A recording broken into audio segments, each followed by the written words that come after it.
We're live. Hey, everybody. We're bringing you the best, the brightest, and also Michael Knowles. Live streaming here on both Facebook and YouTube. This is our first gathering since State of the Union. It is. Yeah. And that was a party, so they didn't let us do it again for about 3 or 4 months. Now we're happy to be sitting down again with you tonight.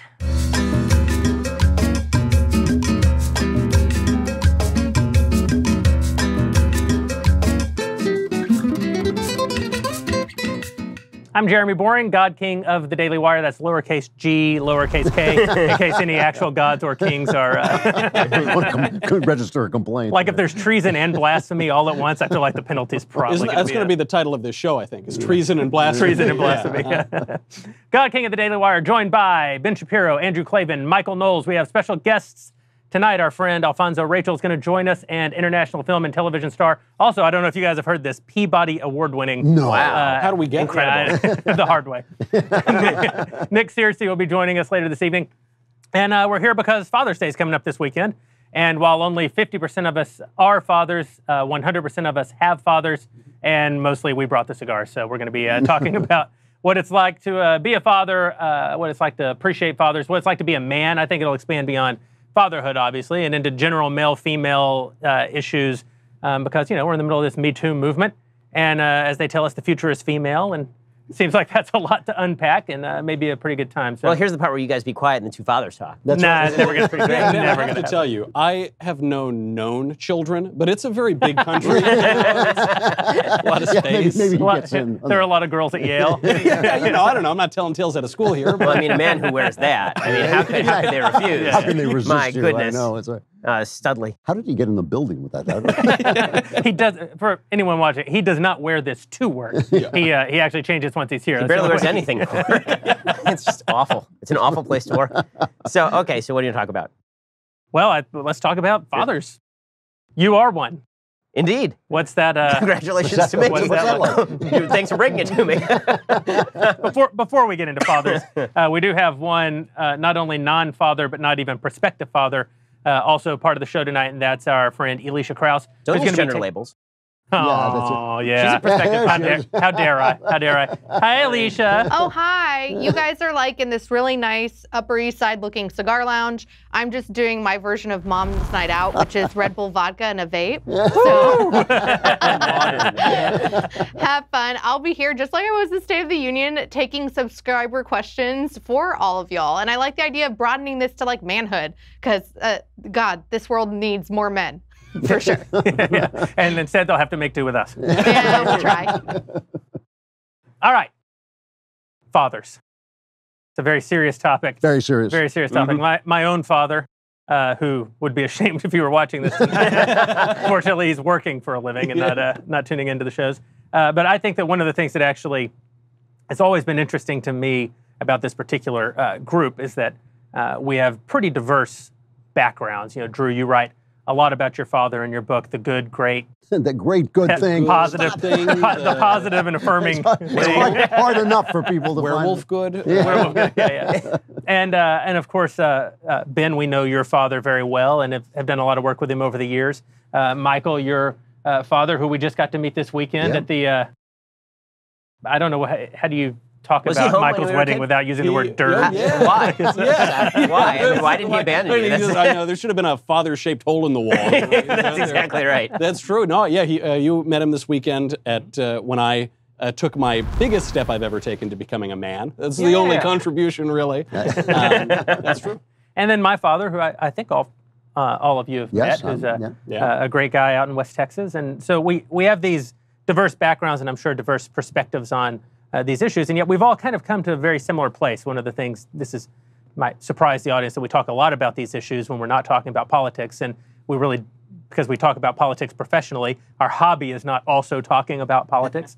So this is some of, I think, fertile ground for what our conversations are actually like, and that's why we're calling the show. I don't know if you guys got the memo. We named the show. So previously the show was just called like State of the Union coverage at a round table involving 4 guys and cigars. It really wasn't much of a title, and now we've named it The Daily Wire Backstage. Wow. It's pretty good. Any daily excuse life. to smoke and drink in your office, you can call it whatever you want. This is the greatest job ever. We're actually being paid to smoke and drink and sit around talking. And the people paying us are actually probably hoping for a shout out now. Dollar Shave Club. Dollar Shave Club. Oh, Dollar Shave Club. So, if you don't want to look like Knowles, if you actually want to make something of your life, if you want to, have the best products available, if you want to have all of the best stuff. I mean, we are talking here the shampoo, the conditioner, the body wash, the toothpaste, the hair gel, and even that wipe that leaves your ass feeling tingly clean. Then you absolutely need to shop with Dollar Shave Club. Drew, yes. You don't look like Knowles. Good on you. And that means that you have used Dollar Shave Club products, my friend. So tell me about the glories of Dollar Shave Club. I was a member of Dollar Shave Club before the Daily Wire even existed. I love it to death. I do. Because, I start shaving on Thursday to come in on Monday. And just, it's a lot of real estate to shave. And they have great blades. They come in the mail every month. They come with all those. You can put those things in the box and just order them right up. You get the full kit. And I use the whole deal. I take their premium blades. I started out cheap with the double blade. I got to the premium blade. The premium blade is great because it's got so many blades in it. You start dragging it over your hair about 5 o'clock, and by 5:30 you've kind of made it to the front. And it works. I mean, it's like, So my wife is a big fan of the calming body cleanser, because as you can tell, I am just a calm guy. Just from the get-go. And you radiate calm to others. That's exactly right. The other day my wife said, "You smell great. What is it that you're using?" And I said, "Well, it's that magical calming body cleanser, because it definitely was not my natural." And that's funny. My wife ordered up the ass wipes, and she's just been like cleansing me. Trying to get rid of you? Yeah. Trying to move me out of existence. In any case, here's the best way that you can try Dollar Shave Club products for just $5. Moving right along. That's right. You get their Daily Essentials starter set. It comes with body cleanser, one wipe Charlie's. Those are the incredible ass wipes that get rid of Jeremy. And their world famous shave butter, their best razor, the 6-blade executive. Keep the blades coming for a few bucks more every month, and you add in the shampoo, toothpaste, or anything else that you need for the bathroom. And you can check it all out at dollarshaveclub.com/Ben. That's dollarshaveclub.com/Ben. You get that special deal with the Daily Essentials starter set. It's all awesome stuff. dollarshaveclub.com/Ben. Go check it out. Great thing to get your dad for Father's Day. Indeed. See how I tied that in? That was good. That was really good. In business, we call that very a seg. smooth. So what did everybody's dad do? So my dad was actually like a stay-at-home dad, basically. So he was a musician who wrote for some film and TV, but he stayed home a lot more than my mom. My mom was the one who actually was working outside the house a lot more, which means that I'm extraordinarily tight with my dad. I know your dad was a radio host. He was a big shot radio host in New York, kind of before there were national radio hosts like Rush, people who would actually, there was some syndication, but mostly you were a local guy. But New York was the biggest market, and he was the biggest guy with the old John Gambling. The two of them traded off the #1 spot for 25 years. And he went to, I got to say, the one thing that was really cool about my old man is he went to work at 3 o'clock in the morning every day, and he treated it like a job. We hardly knew he was in show business. I mean, one of the reasons I became a writer is because I thought the arts was just something you could do. I thought it was like a job, you doctor, lawyer, writer.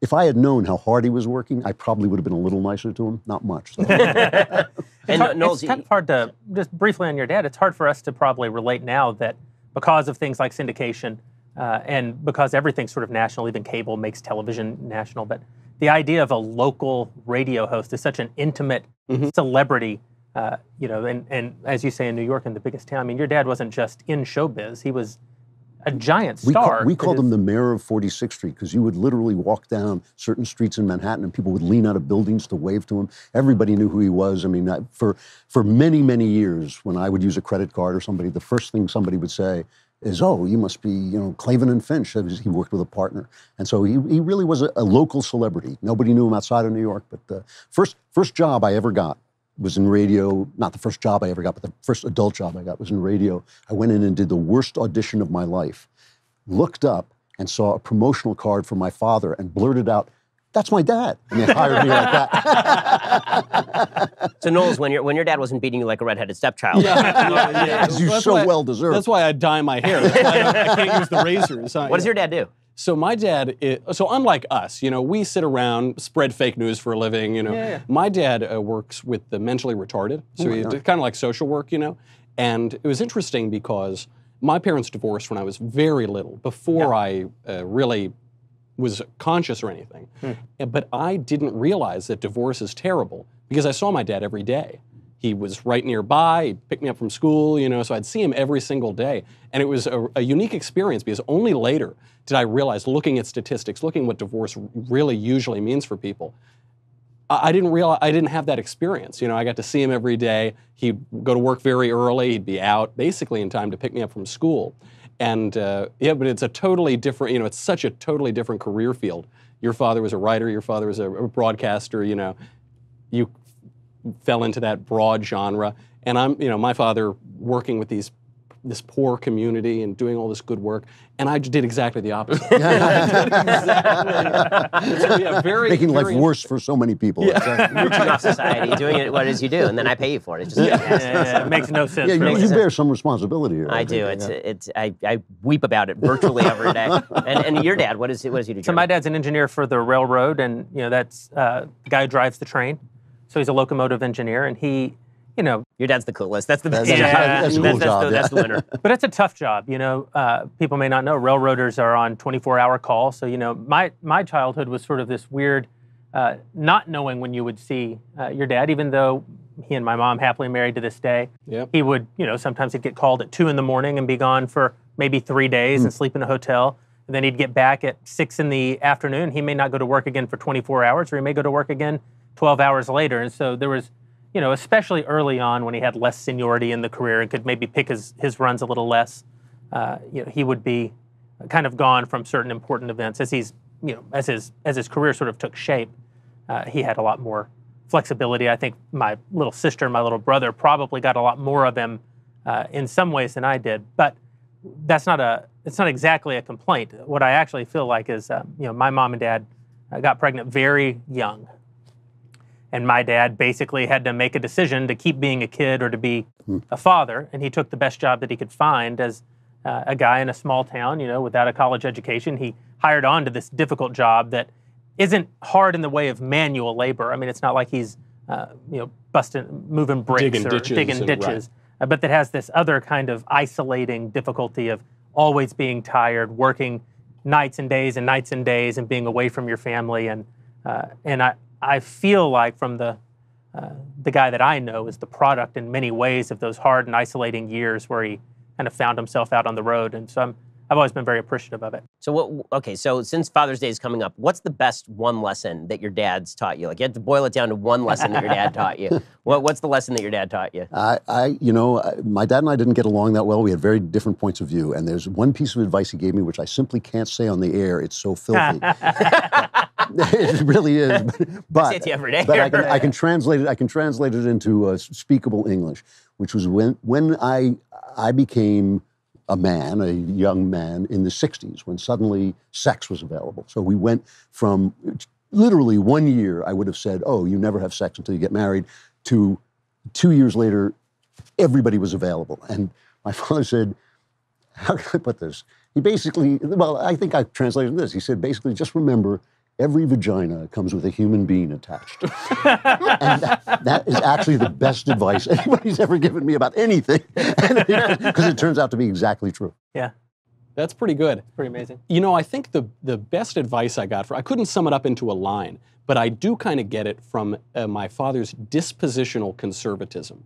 And that's a different thing than voting for Trump or low taxes or whatever. That dispositional conservatism of, when I had tough times or my family had tough times, he would just do what he had to do. Yeah. And it wasn't pleasant, and it was costly and difficult, and he would just do it and wouldn't talk about it and wasn't a bit, and just kind of do it, And when there would be social questions, obviously we live in this kind of crazy social moment where, I think I now legally have to use the girls' room when I go to Target. Now, I don't, something like that. But there was this kind of sense of the tradition, this kind of sense of this is normal. It's a good thing to go to church. It's a good thing to do. It's a good, I see it being lost because I look at my friends. I even look at my friends' parents.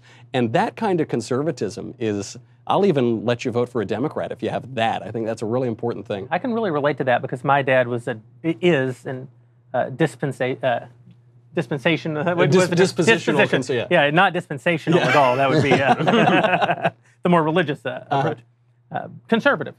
He was a Union Democrat for most of my childhood because he works for the railroad. But was always very, very conservative in terms of his values and really even in terms of his politics, and pass that along to me, and also just the selflessness to be able to always do the thing that he didn't want to do but that needed doing, which I feel like is not only lost from the culture, but I'll say it's even lost from me personally. Yeah, right. I am not selfless in the way that my father was selfless. And so I should give him credit for that very thing as being his greatest advice. But he did articulate advice from time to time.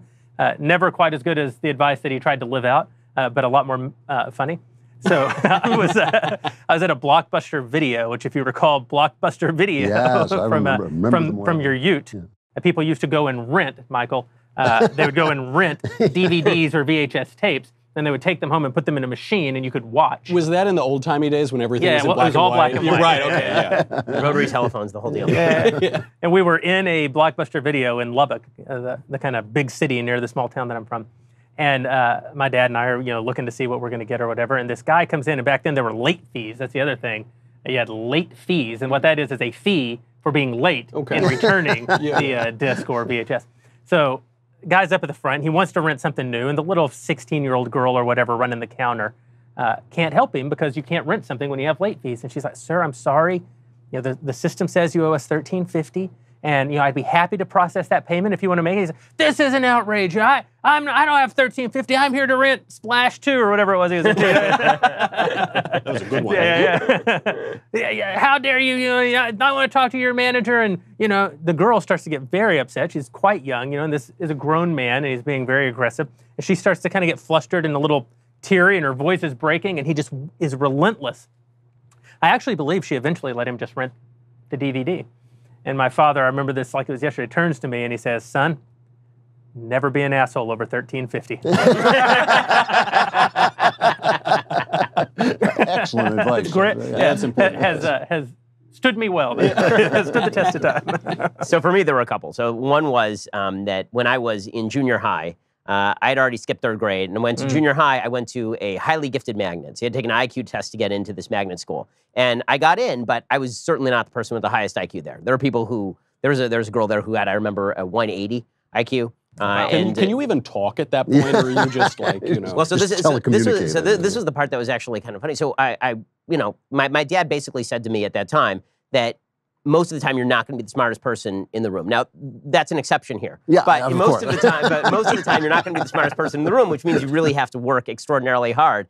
And the payoff to that story is that the girl with the 180 IQ now teaches gym at like Michigan State or something. And virtually everybody in the class who had a higher IQ than mine ended up, doing stuff that was probably less lucrative than the stuff that we do for a living. So that was piece of advice number one, which is that your natural gifts only take you a certain amount of the way. That's something my fourth grade teacher also told me. She gave me a very dark piece of advice for a fourth grader. She said, "Don't let potential be written on your tombstone." Which was really good. But does a 9-year-old Ben say to that? Yeah. I was like, "That's true. That's true. So true." Yeah. Dostoevsky would have put it just the same. But the other one that he always said was that never start a fight, but if you get in a fight, finish it. Which I have a feeling all of us probably heard from our dads. Yes. My dad actually did tell me one time I was being picked on by this kid. We'd go to the high school basketball games because I'm from a small town and there's literally nothing else to do except watch girls basketball. So the whole family's at the ball game, and I don't know, I'm probably like 11. And this high school kid would bully me anytime that I was at the gym. And so my dad kind of caught wind of this, and I don't think he understood the age dynamics at play, but he just knew someone was bullying me, and he said, "Son, you stand up for yourself. If you hit the bully back, they go away. You usually don't even have to hit the bully back. If they say they're going to punch you, just look them in the eye and say, 'Fine, then punch me. Get it over with.' We need to live. You just have to be a man." And so, here I am, and I'm 11, and I think, it's my dad. He must know. And so, sure enough, that guy, that kid pulls me aside, coming out of the bathroom of the high school gym, and he, I don't know, asked me for my money or whatever it was that he used to do, picking on me. And I said no, and he says, "Give me your money or I'll kick your butt." Probably a little bit more harsh language. And I said, "If you're going to punch me, just punch me." He did. My father used to teach me some of the dirtiest fighting. I was in a lot of fights. I was in a lot of fist fights. And he used to, if I lost a fist fight, he would come home and say, "Let me show you something." And then he'd show me something I can't even say on the air. We'd be arrested. And you'd be like 9. I killed him. I'm sorry. Yeah, I seem to recall you would say, I've broken my nose on a number of occasions. That might have come from that advice. So occasionally, that was one of the ways I broke my nose. So fathers give very good advice. They don't give exclusively very good advice. We should still celebrate them with Omaha Steaks. Omaha Steaks. Yeah, I love Omaha Steaks. So, Omaha Steaks for Father's Day. Can you find a better deal? You cannot. Because right now, Omaha Steaks is giving you a limited time offer to our listeners. Go to omahasteaks.com and type in Shapiro, and in the search bar, you can get the Omaha Steak Father's Day package for just $49.99, which is 79% off. And here are all the things that you get. And I'm going to have Jeremy describe to you in delectable detail how awesome these things are, because I can't eat the steaks, but he can. I spent the entire weekend eating the steaks. Yeah, this they're is true. so good. Because Omaha Steaks is such a good company, they sent me the Father's Day package. One of the 50% of non-fathers on the panel. So it's absolutely an injustice. And I thought about calling Drew and going, Drew, I think these were probably... Okay, and these are amazing. So the Omaha Steaks, they are hand-trimmed, flash-frozen, vacuum-sealed, directly delivered to your door in the Omaha Steaks cooler, and they are customized, so you can customize your cuts for the grilling needs. And here's what you get in that special package. So you get the $49.99 package, and here's what it comes with. 2 tender filet mignons, 2 beefy top sirloins, 4 chicken fried steaks, 2 boneless pork chops, great for me. Well, not great for me, but great for Jeremy. 4 all-beef Omaha steak burgers, 4 gourmet jumbo franks, 12 ounces of all-beef meatballs, 1 pound of steakhouse fries, 4 caramel apple tartlets, 1 Omaha Steak seasoning packet, and you get 4 more grill-ready Omaha Steak burgers for free with the purchase. That's a pretty solid deal for $49.99. It's freaking delicious, and it filled up my entire freezer. Yep. And then my wife thought that I had done something great, like accomplished something in my career, or possibly won the lottery. And I told her that it was true, and she should cook the steak as a sign of her appreciation of me. She did not. I instead cooked the steak with a little thyme and a little garlic, a copious amount of butter. And I will say this, as a Texan, a man who has eaten a lot of red meat in my life, sometimes for... like as a child in Texas, they wean you, with directly to red meat. I have to say, these are freaking good steaks. It's really they're great. They're really good steaks. You get the limited time package right now for $49.99 when you go to omahasteaks.com and type Shapiro in the search bar. Now, the Father's Day package to your cart. Now, you should get it for Father's Day, but the deal is available a little bit after Father's Day as well. But don't wait, because the offer does end soon. It will be available, again, to everyone who don't get your dad the thing for Father's Day because you're a lazy bum. You can still do it afterward. So go to omahasteaks.com and type Shapiro into the search bar and grab your dad and fire up the grill. And as you've heard from all of these various fine gentlemen in Knowles, the steaks are just tremendous. So check it out. omahasteaks.com, type Shapiro in the search bar. I like Father's Day because your father is the one guy who can't actually be mad if you're late getting him the gift. We have Elisha, I think, taking some questions from the audience, from our subscribers. This is important. If you want to ask a question, you must first subscribe. If you subscribe, you get access not only to the Ben Shapiro Show, the Andrew Klavan Show, the Michael Knowles Show. You also get, as everyone I think probably knows by now, the Leftist Tears Hot or Cold Daily Wire Tumbler. With the annual. You must give us all of your money in order to get the tumbler. We are not generous. Elisha, what do we got? We have lots of great questions. First, I have to say I'm totally embarrassed that I used to actually intern for John Gambling, and I had no idea that our great Andrew Klavan's father was the Gene Klavan. Yeah, there you go. Yeah, John Gambling, he was terrific. I was a news writer on his show. Wow. When I first started in journalism. Yeah. I love that story. I love it so much. So, Evan asked the God King, both little G and little K, because we're not blasphemous around here, who is the better father figure to aspire to be? Kirk, Picard, Sisko, or Archer? Well, that's a fantastic question. I don't believe that Picard was a father. Archer had a dog. He loved very much. This is more than you should know. I'm sorry. No, I'm saying if I can make it all the way through. Sisko was a good father. He except not the best advice to take your son to the farthest outpost in the Federation and subject them to Kardashian invasion and Klingon war. But listen, it's the future, and they have a little bit different set of mores. But Kirk is the greatest father, and here's why. Because if you are going to be a spectacularly bad father, and Kirk was certainly that, the best thing that you can do is never even introduce yourself to your son until he is 30. Stay out of the way, let him develop on his own, and then show up just in time to, save him from the Genesis experiment and all that kind of stuff. Okay. Fascinating. I'm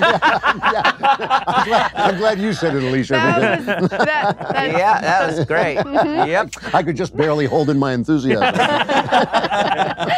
Marshall asks, Ben, do you think utilizing bad examples is a good way to parent? For instance, to teach my kids to be nice, should I show them how mean you are to Michael Knowles and then tell my sons not to be like Ben is to Michael Knowles? So the answer generally that is given, at least by most of the people who have studied this stuff, is that using bad examples is not good because your kid learns the bad example. So you should not like show your kids people doing terrible things and they don't do that because instead they learn to do that thing.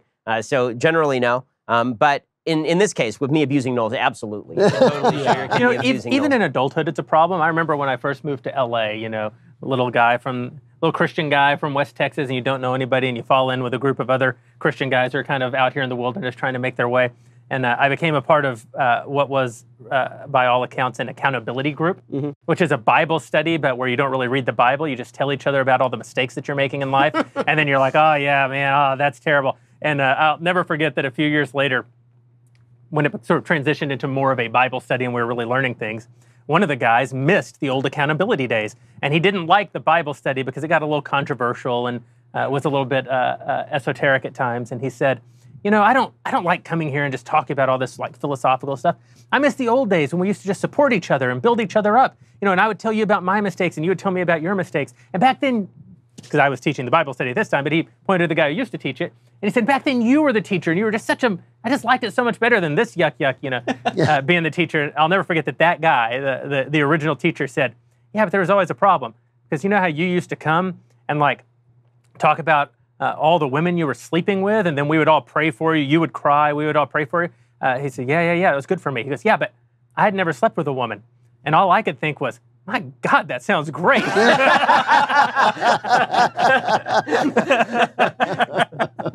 There's some pretty good empirical support for the idea that when you see people do bad things, that you actually are more likely to think about doing those bad things yourself. It's almost like the don't think of a pink elephant effect. Right? You tell somebody, don't think of a pink elephant, immediately everybody's thinking of a pink elephant. Yeah, I will say, Ben's abuse of me has already made me an abusive father. I don't have children yet, but I'm planning on it. You're prepared. See, meanwhile, I'm teaching my daughters, yes, you should treat men like Michael Knowles, how Uncle Ben treats them. Exactly, a good example. Yeah. Ben is totally right. They actually showed that, I guess, cigarette sales and whiskey sales went up during every season of Mad Men, that there was like this increased interest in, casually or socially smoking and after drinking. watching this, right? I know. Yeah. Terrible to We drink need some and smoke. alcohol sponsors over here. But interestingly, drunk driving incidents went down during the heyday of Cheers being on the air.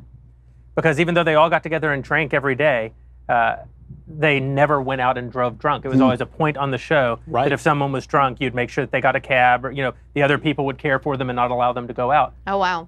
Interesting. Bradley asks, what do children who have bad fathers or fathers who aren't involved at all do? Where do they look to learn what it means to be a real man? Well, I can tell you that I turned to literature as actually one of the starts of my love for literature. My father wasn't a bad person. He was a good guy, but he and I just didn't get along, and he didn't really think very much of me, and which we can understand. But but I turned to the tough guys of literature. I turned to Raymond Chandler and read about Philip Marlowe, the detective, and I turned to Dashiell Hammett and Hemingway and all those guys, and ultimately found role models in those people, guys I sculpted myself after. I imitated them. I'd imitate the way they talked, and ultimately I kind of constructed an idea of what a man should be. Hemingway was your example of a good father? What's that? Hemingway was your example of a good father? No, not my example of a good father, but of a good man, what a man was supposed to be. A man, Raymond Chandler said, down these mean streets, a man must go who is not himself mean. And that struck me as a very good role model. I have the millennial version of that, which is obviously we don't read ever or write books. So Harry Potter. Yeah, Harry. Yeah. No, but Nick at Night was actually the answer, because when I was growing up, Nick at Night had all these cheap reruns of these shows from the 50s and 60s. So all the shows that I watched. I Love Lucy. I Love Lucy. I Love Lucy, Father Knows Best, Leave It to Beaver, all these. And that really does, or Archie Bunker, that's why I like Donald Trump. And so there were all of these great examples of father figures that are utterly absent on modern television. So this is actually really fascinating. So for those who don't know, I wrote an entire book about the history of television. And one of the chapters in the book, I talk about the evolution of fatherhood on TV. And there is this amazing evolution of fatherhood that happened for social reasons, where the left started pushing the idea that a woman was liberated if there was no father in the home. And, everything from Murphy Brown to The Simpsons basically portrays fatherhood as useless. If you are a father, the most famous fathers on TV in the last 30 years have all been doofuses. Right. I mean, Homer Simpson is a doofus. Phil Dunphy, who's seen as like a good guy, he's still a doofus. He's an idiot on Modern Family. I actually think Modern Family is the best written comedy on network television. I can't watch it because of Phil. Because they make Phil an idiot, right? Every father on TV, every major show on TV has a father. John Goodman on Roseanne. Every father on TV is either backwards or stupid or just a bloviating dolt. And that's not how all of these things were modeled. Like if you go back and you watch Dick Van Dyke Show, Dick Van Dyke is a good father, right? He's somebody who, even though he's kind of klutzy, he's a good guy who actually knows what he's doing for the most part. And that's certainly true in shows like Father Knows Best or The Waltons, which I grew up on. My dad used to go to Eddie Brandt's Saturday Matinee and rent all those tapes. He used to watch nothing but old shows. And there was this purposeful attempt in the 1970s and 80s to move away from the model of the father who, at the end of the show, would actually try to model a behavior. The last gasp of it probably was actually Family Ties, right? Because the dad in Family Ties but he was a liberal, right? So the idea was that he was a liberal lecturing his wayward conservative son, Michael J. Fox, about why he shouldn't be conservative anymore. But TV has moved to, you can't name a good dad on TV. Because by making the husband-father character on television a lovable doofus, they're at least making him lovable. And if they present him as masculine and strong, he is not lovable in the sort of value set of the people who write most shows. But this is what's so hilarious is that if you actually watch the sitcoms that work, the ones that work now are the ones that actually have a deeply conservative character who immediately becomes the most popular character on the show because he's the de facto father figure, right? If you watch Parks and Rec and you look at Ron Swanson is the most popular character on the show, and he is Leslie Knope's father figure. She comes to him for advice. He tells her what to do. He's grumpy. He's conservative. The same thing is true of Alec Baldwin in 30 Rock. Right? He does the same thing for Tina Fey. It's exactly the same sort of thing. It really speaks to a larger issue of the responsibility of the people who make these things, that they actually are, one of the things we heard, especially as the 60s and 70s and 80s came on, is we would hear from sports figures and we'd hear from actors, well, I'm not a role model. I just do this for a living. But they actually are. They actually, with their fame, as Spider-Man will tell them, with those who have much have great responsibility. These things really do shape people. This is the part that drives me nuts. And they give us a chance to look for something that maybe we can't find at home. And it drives me up a wall because you see all these people who are immensely wealthy, immensely successful. It's not like they can't afford to get married. Right? They have 2 kids out of wedlock and they're still not married. And it's like, why are you not married? Like, what sort of example are you setting not only for your own kids, but what sort of example are you setting for the society at large? Charles Murray has a great book called Coming Apart about this exact phenomenon where you have a bunch of kind of white liberals, upper crust liberals, who don't actually live this sort of lifestyle. They actually get married, they actually have kids, but then they tell everybody that it's bad to get married and have kids. And so everybody who's watching the culture, they say, oh, you're right, it's bad to get married and have kids because look what they're saying on TV.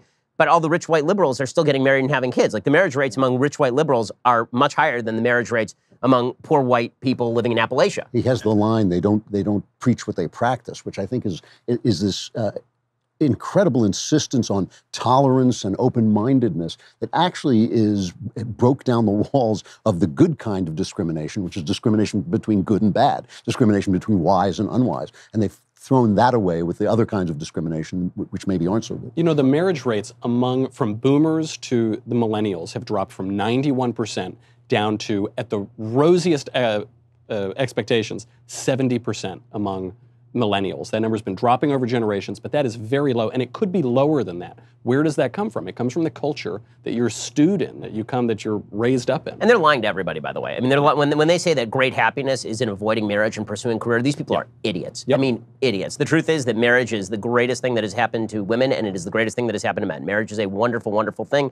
Every poll ever done shows that married people are happier than single people. And by the way, have happier sex lives than single people as well, despite all the mythology that you see on television. And what the studies also tend to show, this one's interesting, I kind of like this one. What they show about having kids is that people who either have no kids or many kids are happiest. If you have 1 kid, you're not as happy because you've poured all of your hopes and dreams into this one child. But if you have 7 kids, you're like, okay, they're running around, they're like knocking each other over. And as a society, we've decided that we're not going to make the decisions that are necessary to preserve our own happiness. And that's why you're seeing a bunch of people who are, particularly for women who actually do have a biological clock. Like I can get married at 50 and he's still going to have kids. But if a girl gets married at 45, she might be done at that point. Exactly. Before we continue, I want to let Alicia go and say thank you, Alicia, for those great questions. We'll see you in a few minutes. If you want to reach out to Alicia right now so that you can get a question in to the panel or to any of our guests who are coming up throughout the rest of the broadcast, head on over to thedailywire.com, become a premium subscriber. You can give us $9.99 a month, or you can become an annual subscriber. You will get the Leftist Tears hot or cold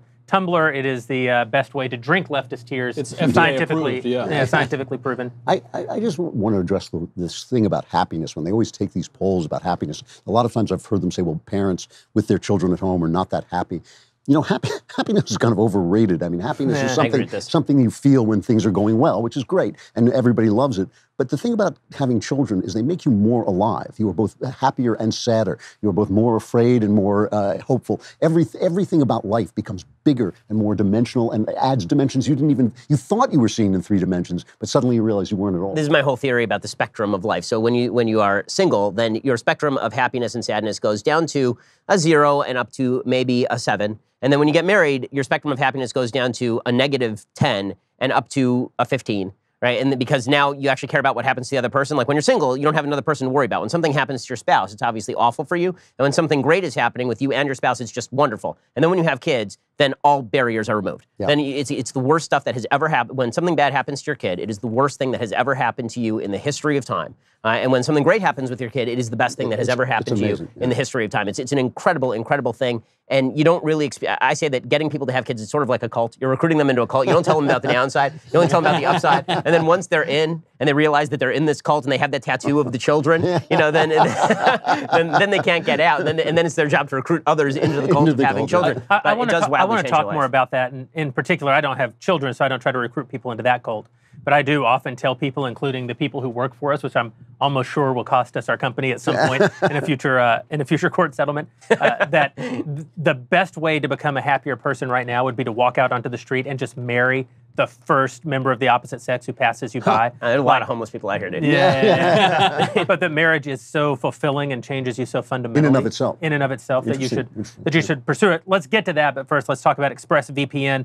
Another one of our sponsors for tonight has made it possible for us to have this thrilling conversation, and more importantly, these delicious Cuban cigars. You may have noticed that AT&T and Time Warner actually merged today. So there's a judge who ruled that merger could go forward. Well, good for them, except for the fact that there are all these massive companies, and they all have control over your data, and they're using that data for many a thing. So Michael Knowles, you surf the internet a fair bit. What do you do with that internet? Your wife is watching. Well, this is the real thing. If you guys are anything like me, I think you fellas are. Maybe you look at some weird stuff on the internet. I'm talking about the Daily Wire. I don't know what you were thinking. I'm talking about the Daily Wire. And I really have used VPNs a long time. From my first political campaign I ever worked on, a political operative said, you got to use VPNs because everybody is looking at your data. And we know this now. I mean, how many emails have you gotten in the last 3 weeks? Privacy alert, all your data is being thrown everywhere. It's being, all these internet service providers, all the tech companies, right? VPNs, ExpressVPN is really, really good. It is rated #1 by Tech Radar. It is less than $7 a month. You can protect all of your information, your IP address. Your wife might still be looking over your shoulder, so watch out. But other than that, it is really good, and it's a must-have. In today's world, you need to use a VPN or you're crazy. I mean, your information is everywhere. You have got to use it. They have blazing fast service. It's very inexpensive. It's really good.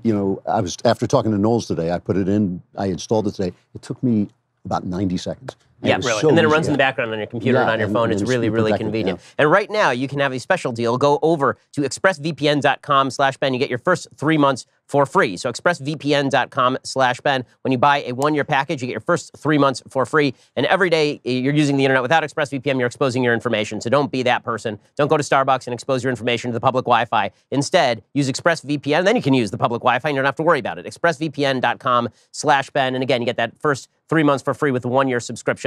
Again, expressvpn.com/Ben to check it out. Does Ben get pretty much all the credit for any sales that happen? Every single one of our sponsors is using a /Ben. I noticed there's no /the God King or /Andrew Klavan. Well, this is part of Ben's long scheme to fire me. It's not the short game; it's the long game of the I thought it was the trapdoor he was building the hall. I wondered what the Shark Tank was for. I like what we were talking about a second ago, which is just the idea of recruiting people into the cult of happiness. And maybe happiness is the wrong word. Maybe it's the cult of fulfillment. Meaning or purpose, Meaning or purpose, you're right that happiness is a shallow concept, although I do feel that a fair amount of happiness actually comes from being fulfilled, right? Well, not to get too Aristotelian, but that's basically Aristotle's argument, right? Yeah. You have to the man who lives the good life in accordance with right reason and virtue ends up living a happy life over the course of their entire life. And he says specifically that if you're happy at any one given moment of your life, this does not make you a happy person. Yeah. You really only get to determine your happiness when you die, essentially, is his argument. You get to the very end of your life and you realize you lived a happy life. Actually, the best example of that in the last several weeks was the Krauthammer letter, right? Charles Krauthammer is passing away. And the letter that he wrote is just beautiful, where he said, I feel like it really was. I mean, it's like I've reached the end of my life and I really have no regrets, and I've lived the life that I wanted to live. And so, if you can reach the end of your life and that can be what it is, then you've done the right thing. And that requires actual purpose. It's not just you going to Cancun on vacation. It actually means one of the problems for people like us, though, is that we now have to be sort of evangelists for things that were ubiquitous among all people. You did them almost by rote. You did them almost by rote. So obviously marriage is one of those things. Having children is another one, because they've become sort of, a spouse is a commodity now, and a child is a commodity now. You have to choose them. You have to choose them above others. You choose them in comparison to other choices that could possibly be made. Whereas in the past, the society, even if people didn't have the right values or they didn't have the right beliefs, they certainly existed in a culture where they were pointed in these directions. So, one of the things that we read about all the time is how much it will cost you to have a kid. Right. And I think about the value proposition of marriage or the value proposition of having children. It used to be that society was structured in such a way that instead of reading in the New York Times, if I have a child this year, it will cost me $250,000. Now, if you're the average American, you're making like $50,000 a year. And if you work for Ben on the Michael Knowles show, you're making like $500 a year. Yeah. And why? Why am I even paying that? And so you read this staggering number. It's going to cost me $250,000. Most people never even lay eyes on $250,000. Whereas historically, there was actually a value proposition to these things. Right. You got married as a way of increasing your prosperity, of increasing your wealth. A spouse then gave you children, and those children were able to work in your holdings, your properties, and that increased your wealth. And then as you got older, you wanted to have many children so that as you got older, your children would eventually be able to inherit from you what you had done in life and then pour some of it back towards, some small piece of it back towards you. If you had 6 children, they each gave you 1/6 of their income. Now the state has slowly replaced all of the value that we were supposed to gain from marriage, or that we were supposed to gain from having children. And not only that, they've taken away any opportunity for you to gain value, any obvious value. If you get married, as the culture says, you will have less freedom, you will have less opportunity. Well, we know none of that's true, but because you're being fed that, nonstop, 40 hours a week, as most people engage in culture, it becomes sort of a heuristic truth. It's back there in the lizard brain as a truth. If children are going to cost you $250,000, you can't work them in your fields, or you're abusive. You're not the head of your house. In the sort of biblical marriage sense, your wife will now rule over you. In every way, they've sort of taken all the incentives and perverted them, and then replaced those incentives with the hand of the state, so that now it actually is difficult to convince people that a spouse is not a commodity. A spouse is a spouse. You have a choice, but even a choice that isn't perfect will be far superior to never choosing to take that right at all. They've made it's really. I don't believe the state is necessarily to blame for this. I think industrialization took a lot of home economy, home businesses, and took them out to the factory. It meant children left home and went to work in the cities, which they hadn't done before. So I think it just developed with technology. But it is absolutely true that having children is now a complete outlay, and economically, that a woman has lost, a homemaker has lost her economic value that she used to have when she would do home industries and all this. And it has changed everything. But the one thing that remains true is that marriage and children is this high spiritual achievement that enriches your life with joy. So we've detached, it's a weird thing, we've detached the economic reward from the spiritual reward, which could in some sense have a good effect if people opt for the spiritual But it's turned into the reward that you get from your spouse is that your spouse makes you happier in the generic sense. Not that your marriage makes you happier. Like there is a difference between your spouse making you happier and your marriage making you happier. Or your children really making you happier, just having children. Right. Like the fact is that you put your value as a human being in your status in various things that you do. What your status is as a husband, or your status as a father, your status in a job.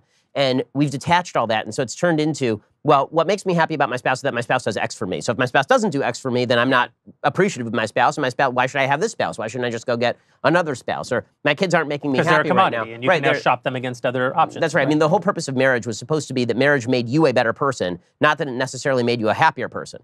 Right? You were going to be a happier person because you were a better person. Right. But part of being a better person is learning to live with difficulty and learning to live with pain and learning to not let it all, get in your head. I mean, this is virtually every philosophy, Eastern and Western, suggests that how you respond to actual things that happen to you defines your level of happiness. It's not the stuff that happens to you that matters nearly as much as how you respond to the stuff that happens to you, whether you're a Buddhist or whether you're a Christian or whether you're a Jew. And what that really means is that as a society, we've decided that the only way that we can actually make ourselves happier is to change the material circumstances that surround us. We can become richer, or we can have more beautiful people who surround us, or we can have better kids who are more well-trained by various sources. But the reality is that what makes you a happier person, a better person, is you learning that crap happens and then you have to deal with it. And how are you going to deal with it? Are you going to deal with it in a way that's productive, even though I in think a way that's good or not? Even though I think this is important and true, it is a spiritual truth, what you're saying. But it's also that in the same way that capitalism hasn't made the poor poorer, and corporations haven't made the world less free, and logging hasn't resulted in less trees, in the sense that everything the culture tells us is a lie. It is also my truth. It is also a truth I have observed that men get married and then they make more money. No, sure. Men have children and then they do become happier. So I completely agree with the spiritual concept that yes, true happiness is not happiness in a moment, and true fulfillment is not getting exactly what you want. And yet, married people get more of what they want, are more superficially happy, and are more deeply fulfilled. That's totally true, but I think I would just be careful in necessary. It's usual, but not necessary. I agree. Meaning with that that is the usual process. Well, you just can like be if you married make badly too. I mean, right. that's, I mean that's also true. But bottom line is that I think what religion teaches and what good values teach is that you make good decisions and good things generally happen to you, but not that they always happen to you. And I think it's important to separate those two things out, because otherwise people have unrealistic expectations that if something bad happens, it's because. But I think this is what Jeremy was saying before about that if you walked out in the street and married a random woman, you'd still be happier. The point is that when you get married to someone, if you do it right, you invest yourself in other people. Mm-hmm. And once you do that, you are so liberated and so free, and you understand life so much better than you do if you're completely invested in yourself. You can be married badly, not in the sense that you marry the wrong person, but in the sense that in being married, you remain selfish, you remain independent, you remain uncaring, and that's not going to help you. Well, I agree, and I think that's why the model of arranged marriage I'm not a fan of. Right, but arranged marriages did work for thousands of years for people, specifically because of the idea that you're saying. I actually want to follow up on that, because I kind of do believe in arranged marriage. But first, I want to welcome our first guest for the night. One of, I think, the favorite people of everyone on the set, except Ben, for whom no person is that human. We'll work on Ben. We'll work on you, man. We're Alfonso, Rachel, thanks for hanging with us tonight. Well, thanks for having me. Before I talk about arranged marriage, do you want to pollute your body with the fine incense? Well, I was trying to figure, man, do I want popcorn or do I want a cigar? And driving up here, man, there's a big fire going on. And I was worried. I said, man, I'm going to go in there smelling like smoke. You're already I guess I ain't right. No need to worry about that. I felt bad because I tossed my embers out the door. See? I'm going to tell on you. You're fired. Well, we do we have some delicious options for you. Either way you want. And you can have all of them. What about a pipe? Can I choose? We actually don't have There pipe is no tobacco. pipe tobacco. That's just prop. Those are prop pipes. Do you put bubbles in it? No. Some of them have pipes. Only I'll try. Ben's What do you pipe recommend, man? Yeah, cut that. Should I bite it like Columbo? Did Columbo bite it? Yeah. You don't want to do that. I know. I do want to talk about arranged marriages for a moment before we go on, because I thought he was lighting one for me. I'm not that. We're not those kinds of people. I believe in arranged marriages because all marriages are arranged marriages. The reason that arranged marriages worked in the past better than chosen marriages now is because when your marriage was arranged for you, it was a series of things. Someone was selecting on the basis of values and value. And since you weren't selecting the person, what you were really opting into was the institution. And the institution of marriage actually works quite well. Paul talks in the New Testament about what a husband is, what a wife is. And if you embrace, which it requires sacrifice on the part of both parties, if you embrace husbanding and you embrace wifing, those change you and make you better and create an institution. So people were leaning into that institution historically, not into the more superficial notions. But really, anyone who is successfully married today is in an arranged marriage. The marriage was arranged by the person that they were to the person that their spouse was. And one of the problems with treating your spouse like a commodity is it sort of presumes that the person you pick will be frozen in time.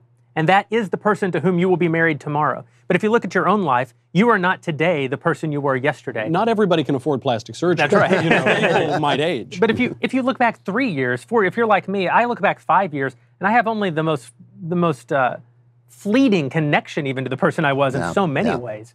And I'm 9 years now into my marriage. The person I am, much different than the person my spouse married. The person she is, much different than the person that I married. And so I am living in the arranged marriage of my previous self. Well, and in that way, the only hope for success in my marriage is the same hope of the people who were married for thousands of years before, which is to lean into the institution. That is great. That's an excellent point. And it is a good point that, I mean, the truth is most people are in arranged marriage in the sense that somebody fixed them up. Like most people met their wife through some sort of fix-up from somebody, some third party, and that usually wasn't just because I think that there's going to be some sort of mutual sexual attraction, right? Usually it's because you figured that you're working in the same milieu, that there's a certain level of values, and those values are going to outlast that. Like everybody's going to be old and wrinkly and ugly one day, so the values better last, because otherwise, I mean, if you're looking for a hot chick at 85, good luck to you. I mean, not everybody can be Madeleine Albright. Or make $1 billion. That's true. If you make $1 billion, then even at 81, you can get a hot and sexy young wife. Policy Genius, our final sponsor, who we're going to thank tonight. We must do it because it is a fundamentally selfish affair to sit around with your fellows imbibing fine whiskey and cigars. And we must remember that we are being supported in this pursuit by the fine people over at Policy Genius. Father's Day is coming up. If you're a new dad, then you do have certain obligations to your children. Drew, is the person in this room closest to death? What do you have to say about life insurance? So close to death, I carry him in my hip pocket. Would I be dead? He's close to me. Am I dead? Is that what you're saying? I got to tell you, nobody wants to think about this, but it's always there. It's lingering over your, and people depend on you. Not just your kids, also sometimes your parents are depending on you. If you disappear, as I plan never to die. Obviously, I think that's clear. Just I'm 150 years old and still here. But eventually, it's going to happen, and you want to make sure that people are there. And Policy Genius, it's so easy. You don't have to deal with those insurance salesmen. That's exactly You just go on and you compare the things online. It takes a couple of minutes. They don't push anything on you, and you get to pick. You can save a lot of money, and you pick the thing you need. And they don't just do life insurance. I took out a policy on Knowles. I wasn't supposed to say that out loud, but it's not just very generous of you. Yeah, exactly. There's a double indemnity clause, actually. But the Policy Genius folks, they make it easy not just to get life insurance, but also health insurance, disability insurance, and renter's insurance as well. All you have to do is go to policygenius.com. You can get quotes and apply in minutes. It is indeed that easy. You could do it right now, and you should do it right now. Or as soon as this is over, you should go do it. And because rates are their lowest in 20 years, then you're going to be getting a great deal. Go to policygenius.com. It is indeed the easy way to compare and buy life insurance. Go check it out right now, policygenius.com. You owe it to your family not to leave them in the lurch when you plot. So go check it out, policygenius.com. And one of the things that is absolutely true, people sometimes write in and ask us questions about our sponsors on all of the shows over at the Daily Wire. You guys, obviously. We do use these sponsors. We use these. Yeah, that's right. And not only that. A word of praise for the God King. We have never been forced to take a sponsor we had any qualms about, ever. Which is amazing. That's true. Yeah. All praise the God King. All praise the God King. Whoa. Let's hear from Elisha. I know that there have been people writing in questions for the panel. If you have questions for Zoe, who just joined us, we'd love to hear those as well. Elisha, what do we got? Okay, so I'm not sure how logistically this would work, and I don't know if I'm included in this or not, but Raymond Hunt comes up with a pretty interesting idea. He says, guys, for the next roundtable, can you please all do it from Matt Walsh's car? Shotgun. Dang it.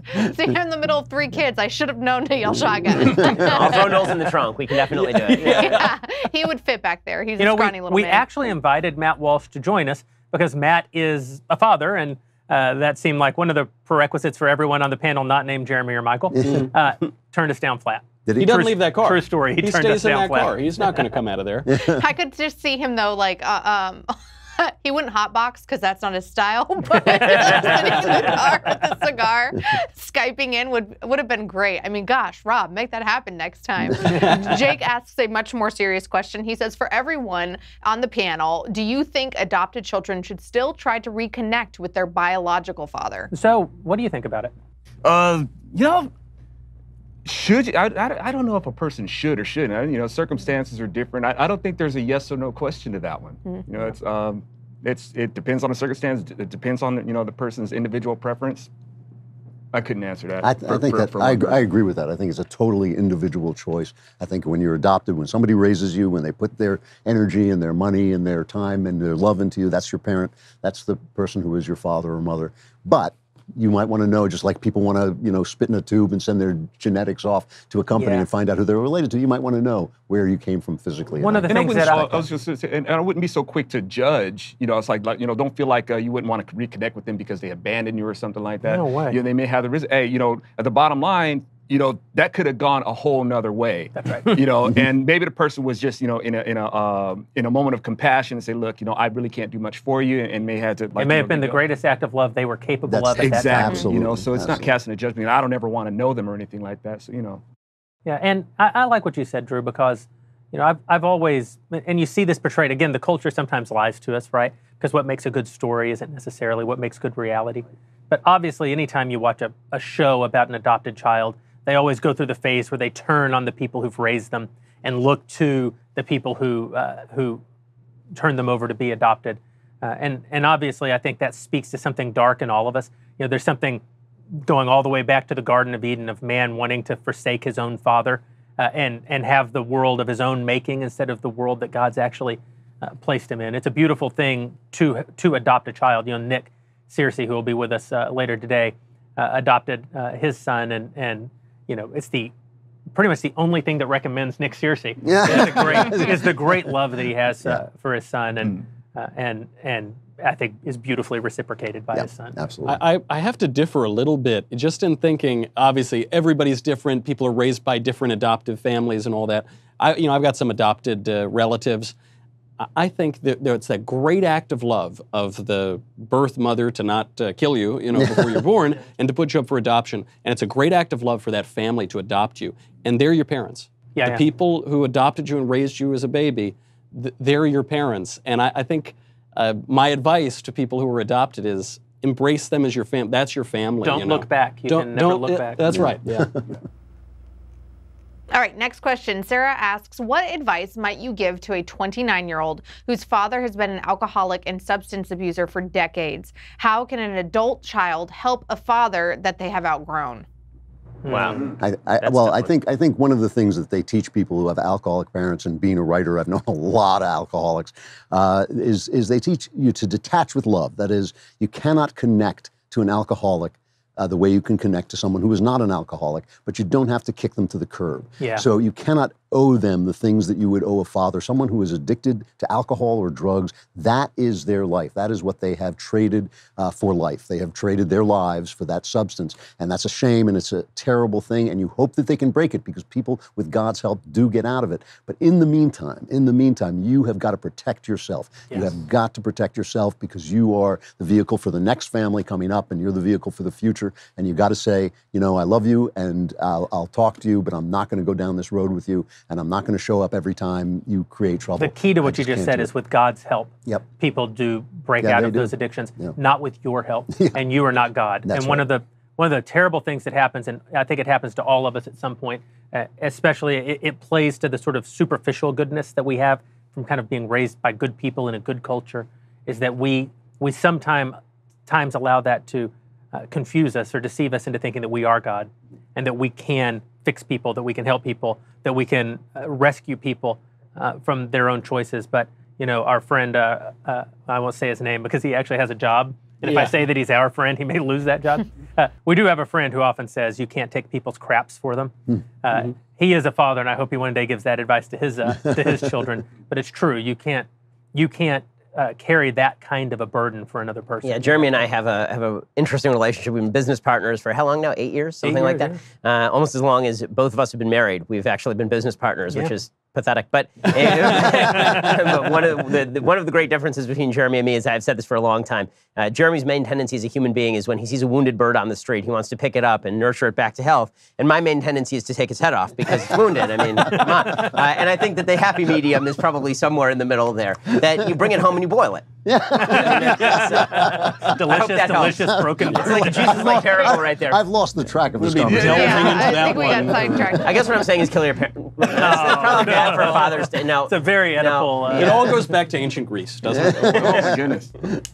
So this is our final question for this round, but I will be back later with more subscriber questions. Zoe asks, can you guys talk about the role that a father plays in fatherhood that is different with a boy than a son? Yes. Or a son or daughters, yeah. And I noticed that there's no way. Don't women have fathers too? We don't have any women on the panel? No. I'm speaking up for the. I'm talking about, why is she segregated? Yeah. Why is she on the TV? We're not good people. Picked up on this at any point. You let him in for 5 minutes and we're talking intersectionality. Yeah, really.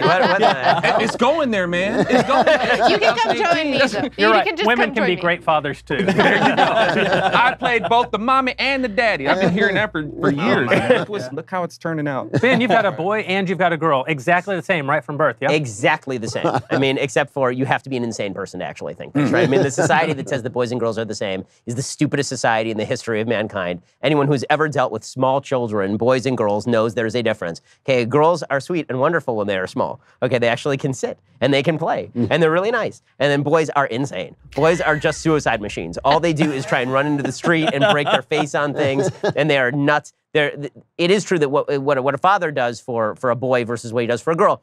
When you're a father for a girl, you spend most of your time trying to protect your girl against, and this is true throughout life, I think. You spend a lot of time trying to protect your girl from various threats from the outside, because this is the job of a man toward his wife as well. This is the job of a man toward his daughter and toward his wife, and to warn your daughter that men are not to be trifled with, right? That men can be very threatening, right? The right man can be the best thing in the world for you, but there are plenty of terrible guys out there, and it's your job as a dad to protect your daughters from that. For a son, your job is to train your son to be a gentleman, because boys either build or they destroy. There is no in between. From the time that they are small children, they're building a tower of blocks, or they are knocking down that tower of blocks, and all they do all day is this. And so if you don't train kids to be a gentleman, boys to be a gentleman, they will turn out to be jerks. They'll turn out to be destructive people. Women also, girls, I think, I have 3 younger sisters, and it seems to me that one of the big differences between teenage girls and teenage boys is that teenage boys, this is true for men generally, tend to be destructive of others, right? When they act out, they tend to lash out at others and hurt other people. They tend to not care about other people, and they tend to hurt other people. Girls tend to be self-destructive. They tend to turn it in on themselves. This is why anorexia and bulimia are so much more common among girls than among boys. They tend to really be tough on themselves, and so there is a certain amount of esteem building that has to go into being a dad toward a girl that does not have to happen with a boy. For a boy, it's mostly you keep yourself under control. And this is why you see single motherhood has an impact on girls, but it has much more of an impact on boys. When there's no father in the home to actually take care of boys, or if there's no community of fathers, right? There's a study that was just done that shows that the single greatest predictor of teenage crime is not actually only single motherhood in a particular home, it's single motherhood in a community. So if there's a community of men around, they can sometimes fill the gap that's left by a particular father in a particular community. But men have to be there to model for boys what it is to be a gentleman and to be a defender of decency as opposed to being an aggressor, because boys who are not defenders become aggressors. Yeah. It's important for a boy to grow to be a gentleman. And I know my father told me, I'm sure your father told you, be a gentleman. Associate with other gentlemen. If there are certain clubs where gentlemen congregate.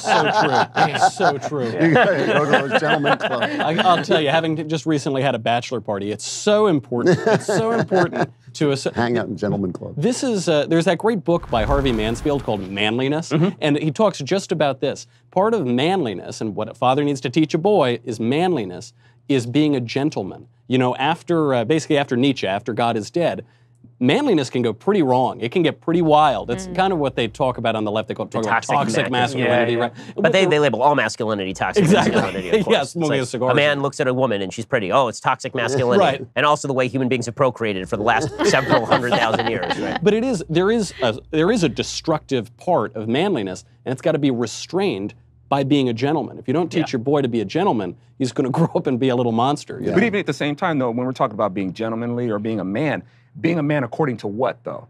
That's the problem, because we can talk about being a man all day, but what does that actually mean? What does that really look like? Or being a gentleman and how you're going to treat a woman and stuff like that, because we're going to have different standards and different models of what that looks like. And all of those things, they don't really have a solid foundation. So to that end, what do we look towards to be a model man, a model gentleman, a model father, a model husband? What do we look to? I mean, for myself, I think people would know that my answer is going to be the scriptures. I look to the Bible. Father in heaven. Exactly. I look towards him and I look at his statutes on how to do that. But I think that's one of the bigger problems, is that's one of the things that's promoted. It's like, you got to be a man.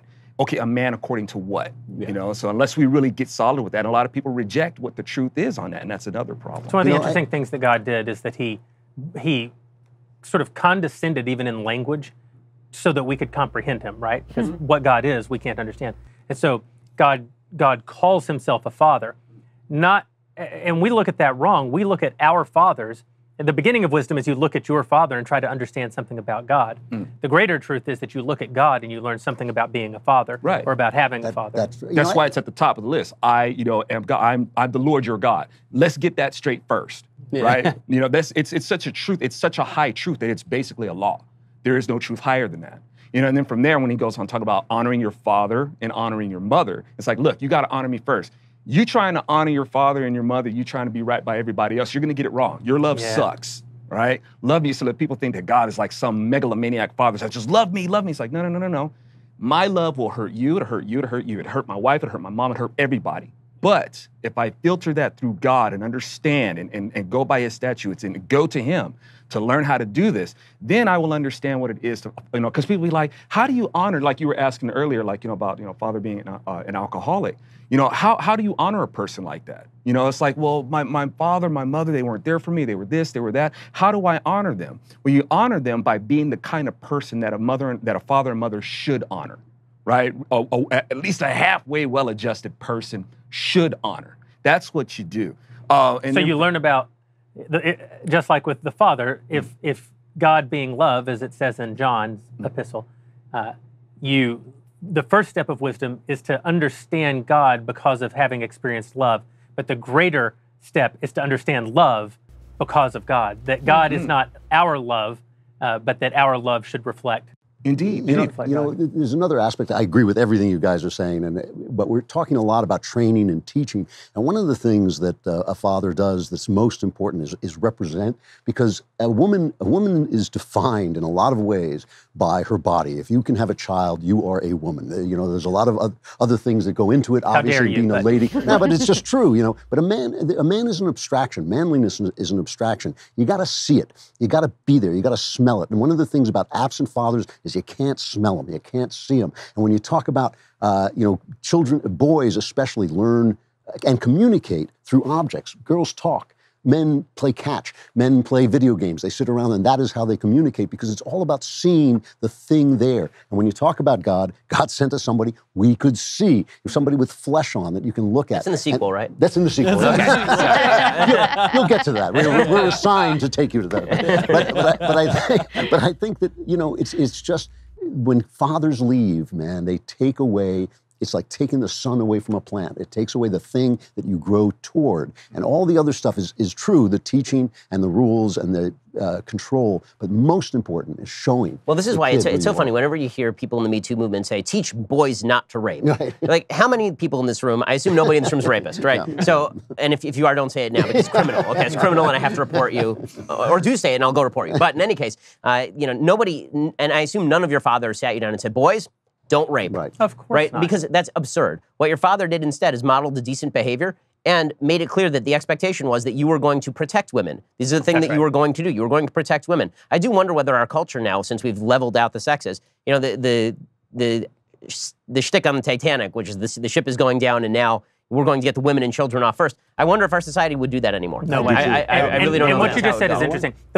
When you say women and men are the same, then you've really mitigated the crime of rape, because if women are like men, they just want to have sex all the time. Only if women are different than men, only if women need to be protected by the strength of good men, is there a crime to this sort of lack of consent. I'm not saying that men can't be raped, but I'm saying that that is the extreme minority of instances. A lot of corollaries come from this too, because you can read, when you talk about recruiting people into the cult of parenthood, you can read about this all you want, but children play every key on your piano. This is exactly right. And so if you are not in some way right with yourself and with God, if you're not some way adjusted and put together, they are going to find that place and hit that. But before we continue, I want to let Alicia go so she can get some more questions for us. Alicia, thank you so much for those great questions. See you. If you're watching at home, you want to get a few questions in, we are going to answer a few more during the course of the broadcast, but you must first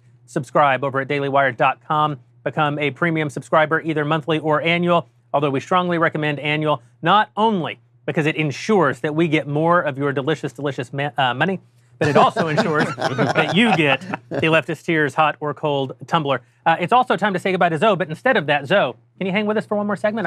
We're loving having you. If you don't mind, I don't.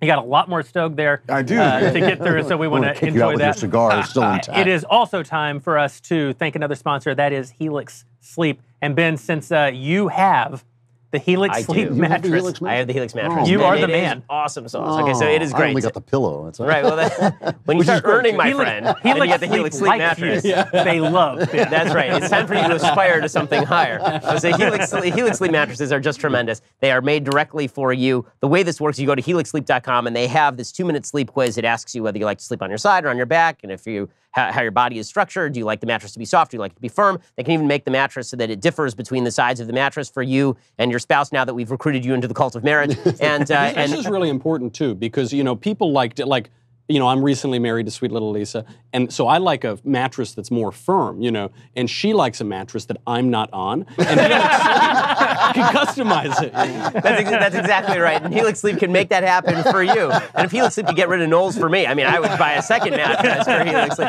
The great thing about Helix Sleep is that, again, it is customized for you. It comes in the mail, you unpack it, it actually inflates right in front of you because it's foam, and you throw it on the bed, and you are ready to go. And for Father's Day, right now, you can go to helixsleep.com/Ben and get up to $125 toward your mattress order. Again, that's helixsleep.com/Ben, and you get up to $125 toward that mattress order. It's, again, the most comfortable mattress I've slept on. We took a more expensive mattress and actually moved it out of the room because this is a better mattress. helixsleep.com/Ben for your $125 off, and it's a perfect Father's Day gift. It's really excellent. Check it out, helixsleep.com/Ben. That's awesome. And Ben, before we cut to the ad, you were getting ready to say something profound. I'm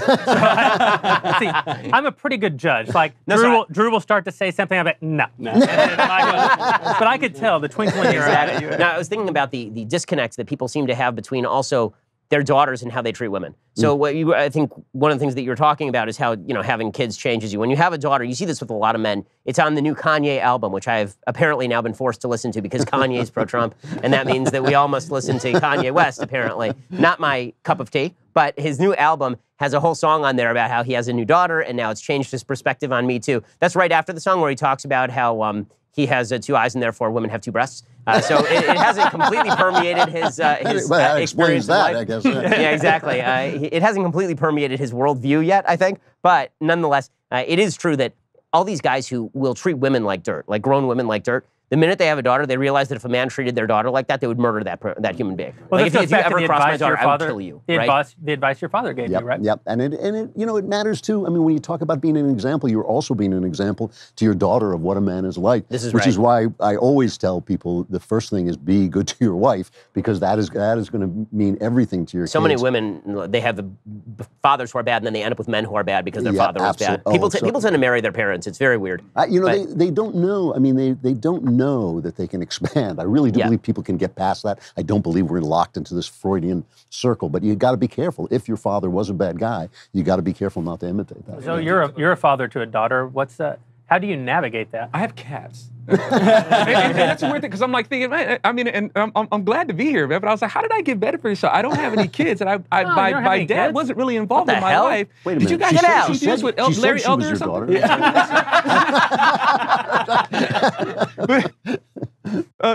What was I saying? No, but in the culture, it's played up a lot. We see the ads, don't forget to be a father today. Yeah. And it's like, no, don't forget to be a husband. Yeah. The best, it's like, because we hear it all the time, the most important thing in my life are my kids, man. My kids, whether they're separated or whether they're together, it's like, no. The most important person in your life is supposed to be your spouse. You know, actually, I mean, really, the most important a person is supposed to be in your life is the Lord Himself, who teaches you how to love your spouse. Like I was saying earlier, my love will hurt my spouse, so I don't dare try to love her on my own accord. I go to the Lord to learn how to love her right. You know, the Lord who says, "Hey, you need to love her like I'd lay down my life for my church. I'll lay down my life for you." You know, and of course, I'm no good to my wife dead. You know, but at the same time, it's like, you know, this you go to policygenius.com. Now that's a plug right there. Do I get a cut of that? I set you up for a nice plug. Policy Genius. Well, this is actually a good question, I think. You know, since some of us, all of us are married, but only 2 of us have kids. So if you, what is your priority, right? If you have to choose, like, is it wife or is it kids? Like, what is your first priority? Because people tend to build their lives around this specific question. My view has always been that the whole purpose of marriage is the procreation and raising of the children in the end. Like, if you have to boil down marriage to its societal impact, while it's great for people who are married, the difference between, in my view, traditional marriage and same-sex marriage, for example, is that there are certain marriages that produce children, and the whole reason that God cares whether you marry another human being as opposed to just sleeping and staying in a relationship with another human being is that you've locked yourself in for the benefit of those children. And if you have your mind on that, then it's better. But, you know, I could see that argument be made the other way. I know Dr. Laura always used to make the argument the other way, that your spouse is your first priority and your kids are your second priority. I tend to think the opposite. Maybe it's because my dad raised me this way, that the kids are the first priority and your spouse is an adult. So your spouse is sort of second priority. How do you view that one? I don't actually think I can. I think the question is not phrased in a way that I can actually answer it, because the way I feel about parents is that they are their children's world. I frequently see people get divorced for bad reasons with young kids, and they say, oh, the kids are fine. And I think, yeah, the kids are fine. You just blew up their planet. Right. You just blew up their planet. So you have to tend that planet for them to live on. I mean, that is the thing. So you can say the kids are coming first, but in order for the kids to come first, the wife has to come first. I mean, in other words, you have to cultivate your marriage. You have to have a good marriage model. That planet has got to be a great place for them to live, and it's got to be a place where they see the values taking place, and they see everything happening the way it's supposed to happen. Yeah, like so many things, I've heard something stated in a way that I believed it was true, and the very same thing but stated differently, and thus I believe it is false. My aunt once told me that you have to love your spouse more than your children. She said, you know, if one of my children was drowning and my spouse was drowning, I would save my spouse. And it bothered me at the time because I was quite young, and I thought, you know, I was the center of the universe. Kids are the center of the universe. What I came to realize is that part of what she's saying is that you actually so owe your children the planet that it is that, you know, because she had other children. It was, you know, she's not saying would I save all of my children, but I think what she's saying is my children need a father. They need a father so much that it is worth saving my father for my other children.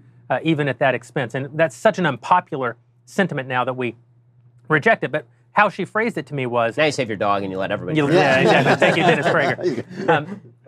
On another occasion, a close friend of mine, her father said to her sister in a time of struggle, you know, I can have other children, but I'm the only father you will ever have. And he's saying something that is mathematically equal to what my aunt said. The difference is my aunt and my uncle are fabulous parents and have raised wonderful children.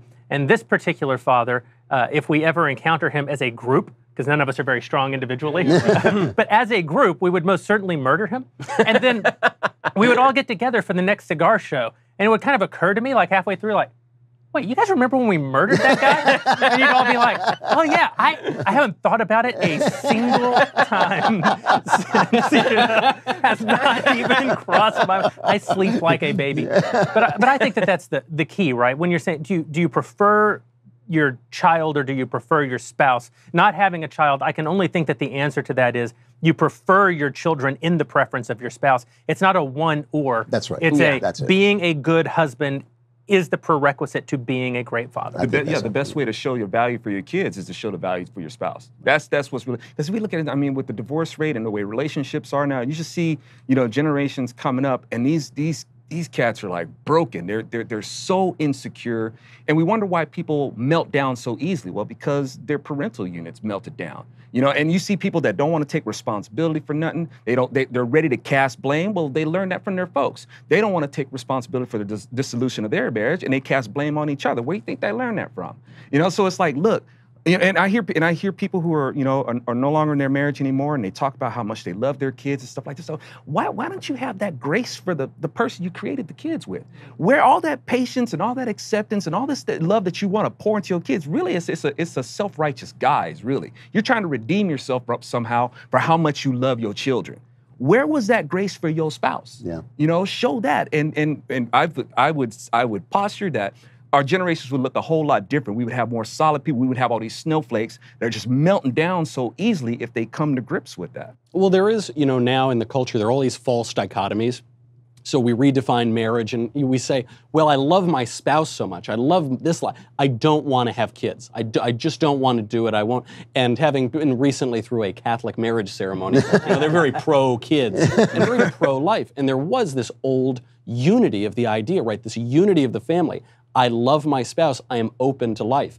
If you say that you're not open to having kids, that Catholic Church, I think I'm the sole papist on the panel, they will not give you a marriage license. Yeah. Not everybody gets to have kids. A lot of people can't have kids. But the openness to it is that unity. If you're open to life, you're going to love your spouse more. If you love your spouse, it's that one thing. To say that they're opposed is crazy. The lie is that people see them. They think they love their child because they see themselves in their child, but they hate their spouse for the same reason. This is though what we're really talking about. All this, almost in this entire conversation, the great Jewish toast, L'chaim. We are actually talking about life. Right. Being open to life, being open to the procreation of life, the continuation of life, the dedication to life. Pro-life. It's pro-life. It's all about that. This is also what makes politics important. So in our normal day jobs, we're all talking about politics and not fatherhood.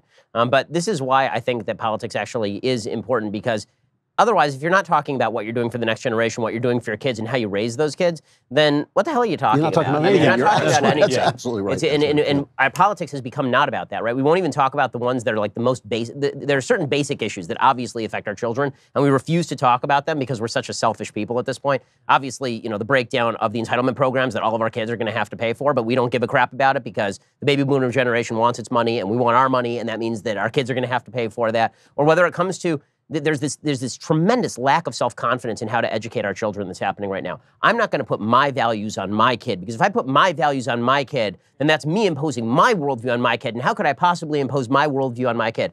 Look, a worldview is going to get imposed on your kid because your kid is not capable of making decisions, which means that it's up to you now. You need to decide what you believe. And this is one of the things that when you're parents, I think when you first have kids, this is true when you're married, to a certain extent, because you have to figure out whether you have common values with your spouse, which is why I always say don't date interpolitically, interreligiously, or intervalues-wise. I think that generally speaking, you should be dating people who share values. It gives you the best odds of success. Some of these other things work, but the best odds of success, you're dating somebody who has the same values. Once you have kids, then whatever you thought that your giant kind of panoply of values has to narrow down to the values you are willing to teach your kids. What's the set of values that you're going to teach your kids? And this has sort of been my interpretation of the most bizarre. You guys have gotten to talk a lot in New Testament, so bear with me now. We're going to go old school. So I love that book. I'm a fan. I'm a fan. I wear a hat and everything. Like I am a fan of this book. So the most puzzling aspect of the Old Testament, obviously, is the sacrifice of Isaac, which everyone has puzzled over for generations. And Kierkegaard came up with the idea of the teleological leap beyond reason and all of this. But I think that what that story is really trying to say is not that God wants your child to die on an altar. I think what that story is really trying to say is, to put it in the Jewish context, when I decide to raise my kid Jewish, I'm making a specific decision to put my child at risk. And when I was in law school, there was a guy who I was going to law school with, his name was Mike, and a Jewish guy. And he said specifically he did not want to get married to a Jewish person and raise his kid Jewish, because he said the single greatest risk factor I can add to that kid's life is making that kid Jewish, considering the amount of anti-Semitism in the world. So why not just move out of it, and then I don't have to worry about it anymore, which is not the worst logic, right? I mean, if you actually want to protect your child, if your chief goal in life is to protect your child, you're going to bring your child up in the way that is least likely to put them in a risky situation. They don't have to stand for anything, because standing for things means you're also most likely to get knocked down. Well, I think that what the sacrifice of Isaac really is saying, when you read the story, is pretty clear, actually, is God is saying, are you willing to sacrifice your child to me? Not in the sense like, I want you to kill your child. Are you willing to heighten the risk factor for your child's life by teaching them values that put them more at risk in the world? And standing for things makes you more at risk in the world. Standing for things makes you more likely to become the target of people who don't like your value system. And so and the easy way in America, in a free country, the easiest way to bring up your kids is to say no value system at all, go to public school, imbibe whatever you imbibe from the culture, we'll all get along, it'll all be great. But that doesn't create the warriors necessary to defend the Western civilization that's going to promote the possibility of a further generation, because that line runs out pretty darn quickly. And so we have to decide, all of us as parents and prospective parents, what are the values that you want to pass down to your child? And you have to have the self-confidence, and in my view, the scriptural confidence, to say, these are the values that are worthy of passing down to my child and worthy of me making my child's life more risky. And I can tell you, by the way, just as somebody who has older children, grown children, that the proudest moments in your life, the best moments in your life, are those moments when your children turn to the wave of culture and say, no, I'm not going to do it. I'm doing it the right way. When that happens to you, you just think like, hey, I'm going to heaven. When your kids do the right way, that toaster in heaven. you can even see it in little kids. When you see little kids do the right thing, yep, it's an amazing thing. Amazing it's an amazing thing. thing. The other day, my daughter did something wrong, and she lied. And I said, sweetheart, you're not allowed to lie. You're not allowed to lie. I'm upset at you because you lied. And she started crying because she felt guilty. And then she said, Daddy, I love you. I'm never going to lie again. And then she wouldn't get off it. Like for a while, she was really like very upset that she had lied. She said, she said, I'm embarrassed that I lied. She's very smart for a 4-year-old. And I thought, now this is a good thing. I'm creating a good person here, right? I'm partnering with God and my wife in the creation of a better human being, not just in the inception of this human being, but in the raising of this human being. You become partners with God in raising your child.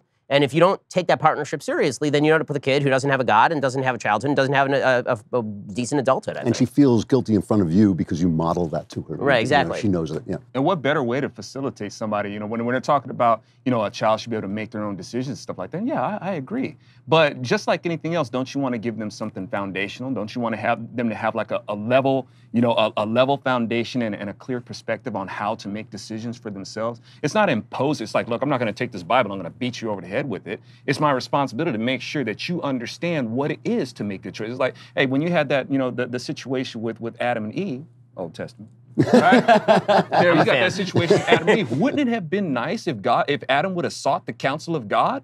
So you got Adam, hey, Pops, I see the snake is trying to push up on my woman right now. I'm not quite sure, because he's right there. He's standing right there, and he has no excuse not to seek the counsel of God to understand what it is that he's supposed to do. But what does he do instead? He hides in the bushes. Yeah, just like, y'all go ahead and do your thing. But but there was no excuse for that. And even and speaking of a Father's Day thing, what greater story between a father and a son and his bride? Now, because we're talking about the bride. The one who speaking of Isaac, Abraham, and speaking of father and the son, and the sacrifices that are made, the sacrifice to show the love for the son, the show of love for the father, and the show of love for the bride. I mean, this all plays in, and this is something, there's a lapse somewhere in the culture of where this is missing, where we're supposed to line up, or where our priorities in love are supposed to be between a man and a woman and their children. That's why the first great gift you can give to your children is to model being a father and husband. And that's the answer to your question from a minute ago. Mm-hmm. If God is father and husband, you can't, you can't. It will be much harder for you to pass the values of monotheism, of Judaism and Christianity onto your child if you have not first modeled for them what it even is to be a good father. I'll say the second great gift is to say no to your kid. Yeah. You notice when he says Judaism, he points to him, and he says Christianity, he points to Zoe, you and me. And if you're a rotten pagan.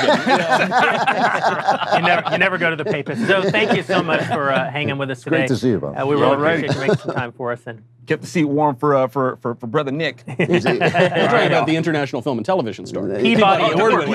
Peabody Award-winning. Thank you, Zoe. All right, y'all. See you, Zoe. Thank you.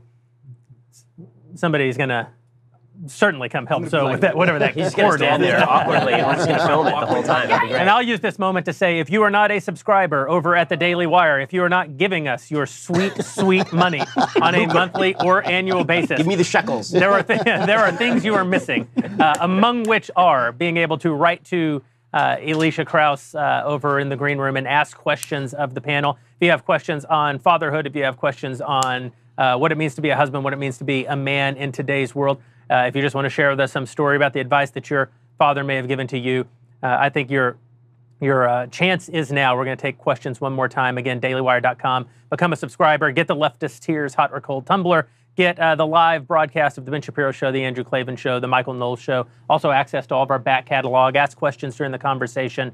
Is it worth it? Yes. I'm just going to go with yes.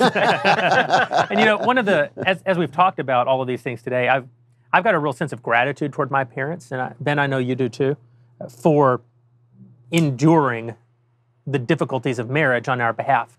Because at the end of the day, you know, children aren't the only reason you can have a successful marriage, but I think that in most instances, children are part of the glue that keeps marriages healthy and functioning. And they're also an obstacle. I mean, let's be real about this. Kids do make marriage harder. I mean, there's no question that you lose more time, that you have to spend more time. There's more stress. You're more stressed out. I mean, you're more tired. These are just things that happen when you have kids. And it should make you more grateful. One of the big things is making sure that you're more grateful to your spouse for helping you out with this burden, as opposed to angry at your spouse for having to, you know, do things that you don't want to do right now. It is a glue that kids are a glue that holds families together, but they can also be a real divisive force if you are not willing to acknowledge what it is that your spouse is doing for you, and also if you are not willing to see when you're wrong. Like you know, the old joke is that, you know, the first words that you should say when you wake up in the morning to your wife is, "I'm sorry." Just get it out of the way, like, really early. But it is true that I think that what makes you a better human being in regards to marriage is recognizing when you're wrong. And it's a hard thing to do, especially when you're tired and you're grumpy, to stop for a second and just say, is there a point here? Like, is it really true I'm being a jerk? Because sometimes you really are being a jerk. And if you can do that, then I think that that's also something else to model for kids, because kids need to learn to say that they are wrong. If kids never believe they're wrong, the self-esteem movement has done more damage to children than any other thing that's happened over the last 50 years in this country. The whole idea that you're supposed to express your emotions, I think we probably agree on this. Yes, you know, no emotions. Hey, it's not that you don't have emotions, but if you're annoyed with your spouse. We disagree then. Yeah. Well, one of us has. I like the sort of British approach. You can have emotions. Exactly. You should just be ashamed of yourself if anyone knows. Bury them down into a beautiful stomach ulcer and let it just over time. But it's a good thing to be able to say to your wife, "I'm annoyed," without saying, "You stupid hag." You know, right. Well, if you're going to occupy a life with another human being, another adult human being, and you don't grant them the freedom to criticize you, right? If you don't, then you're not allowing. Part of what God gives us in marriage is a mirror by which we get to see our own faults and flaws through the pain that I mean, it's a horrible.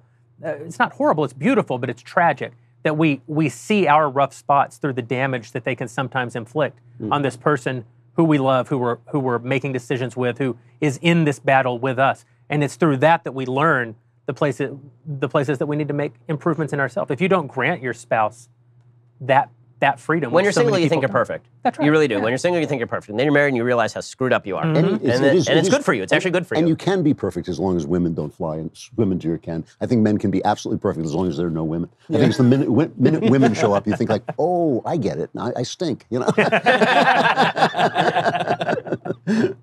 So we have Nick Searcy is about to join us, and I just got to tell you guys, nervous.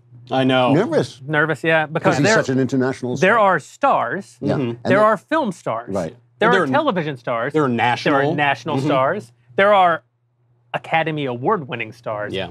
There are far fewer, statistically, Peabody Award-winning stars. And I'm going to tell you guys a story about Nick before he comes in.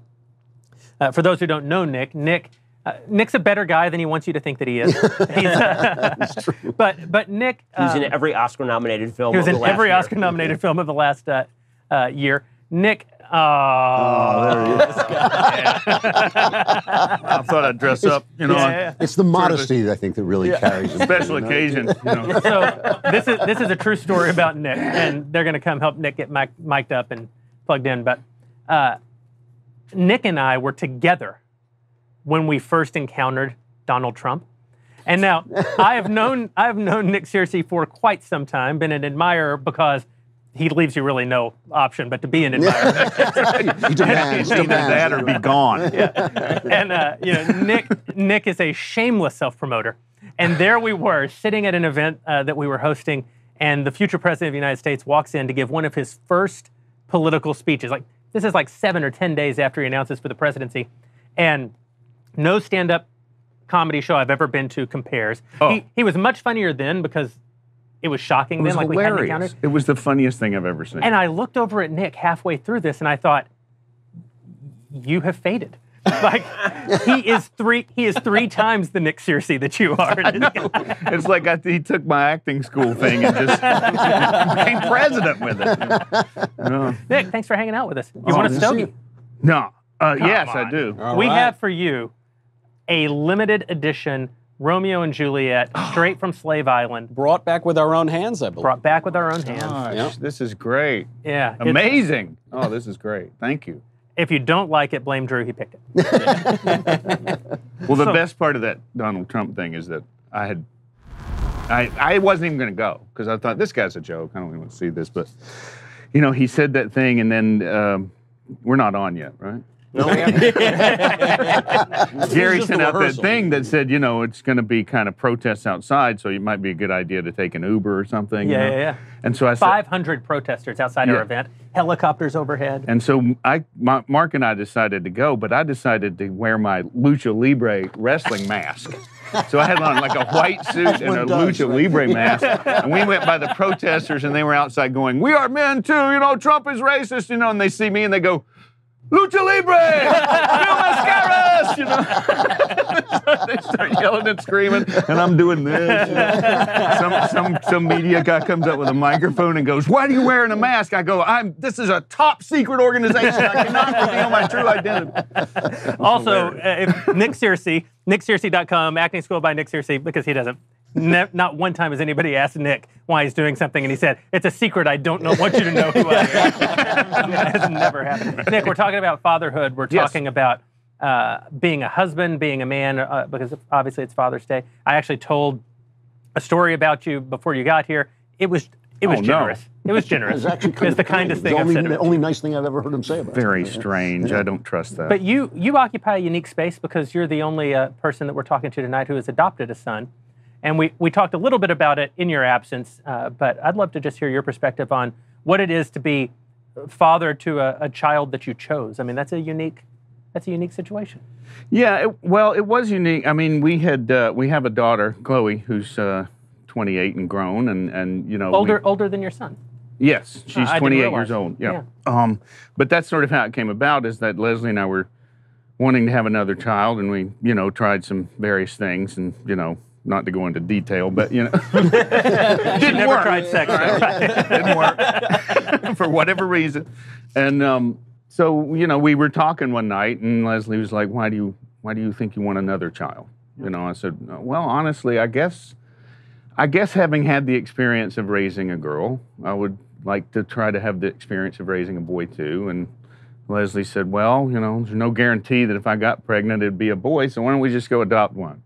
That made sense, and my daughter brought home a thing from school that had Child Social Services number on it. Said every child needs a home, and Chloe handed it to us and said, they do. Chloe's about 11. So we went through the process and just became foster parents. We decided we wanted to adopt out of the foster care system, and that's just kind of how it came about. And we got qualified to be foster parents, and then immediately when you get qualified, they just start calling you up. And no matter what you told them that you wanted, they're like going, we've got triplets here that, and so we met a, number of situations that, were kind of heartbreaking, but sort of wrong for us, And my wife was looking for a child that was 5 years old so that it would go to school the next year. But we met Omar, who was with a family that he'd been with since he was 2 weeks old, I think, and that family was leaving the state, and he couldn't go back to his birth family, so he had to be moved. And when we met him, I always tell my wife, I always tell everybody, it was like the most direct experience with God that I think I've ever felt, because the minute I laid eyes on Omar, I knew that he was supposed to be with me. I just knew he was my son. Wow. And so he was 15 months old, and and he just graduated high school. He just graduated from high school, and now we're taking him to college in July, which is going to be. Ball player, right? Yeah, he's going to play basketball at Wake Technical College in Raleigh, North Carolina. Very cool. Very cool. That's awesome. And I'm moving to North Carolina for basketball season. A little bit privileged to have an international film star. And I graciously told my wife that she could move with me. It's a good husband. Yeah, because she comes first,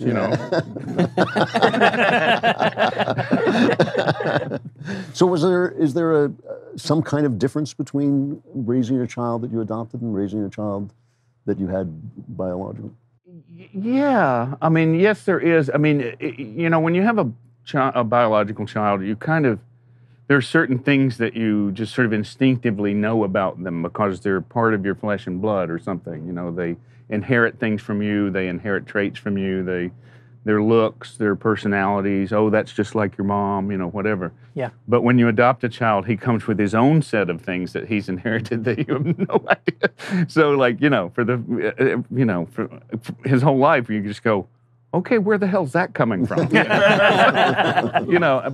But in terms of the sort of feeling that you have for them, I don't think there's a difference. I mean, we love Omar and been in love with him since he was a baby, but he's been sort of a mystery here and there because he doesn't have any of our traits inherited, and he's got his own set. Yeah. There's a weird question that really only applies to you and me here, is that when you live your life in the arts, there's a certain amount of involvement that just comes with the profession. I know you would never be egotistical in any way. I understand. But as an international film star, I know you're an international film star because I read it on your Twitter feed. That's right. I try to tell people as much as possible. Is that a particular difficulty, do you think, in being a father? Well, yes and no. I mean, yeah, you do have a tendency sometimes to get kind of wrapped up in your own head, yeah. In your own head and your own activities. But on the other hand, you're home a lot. That's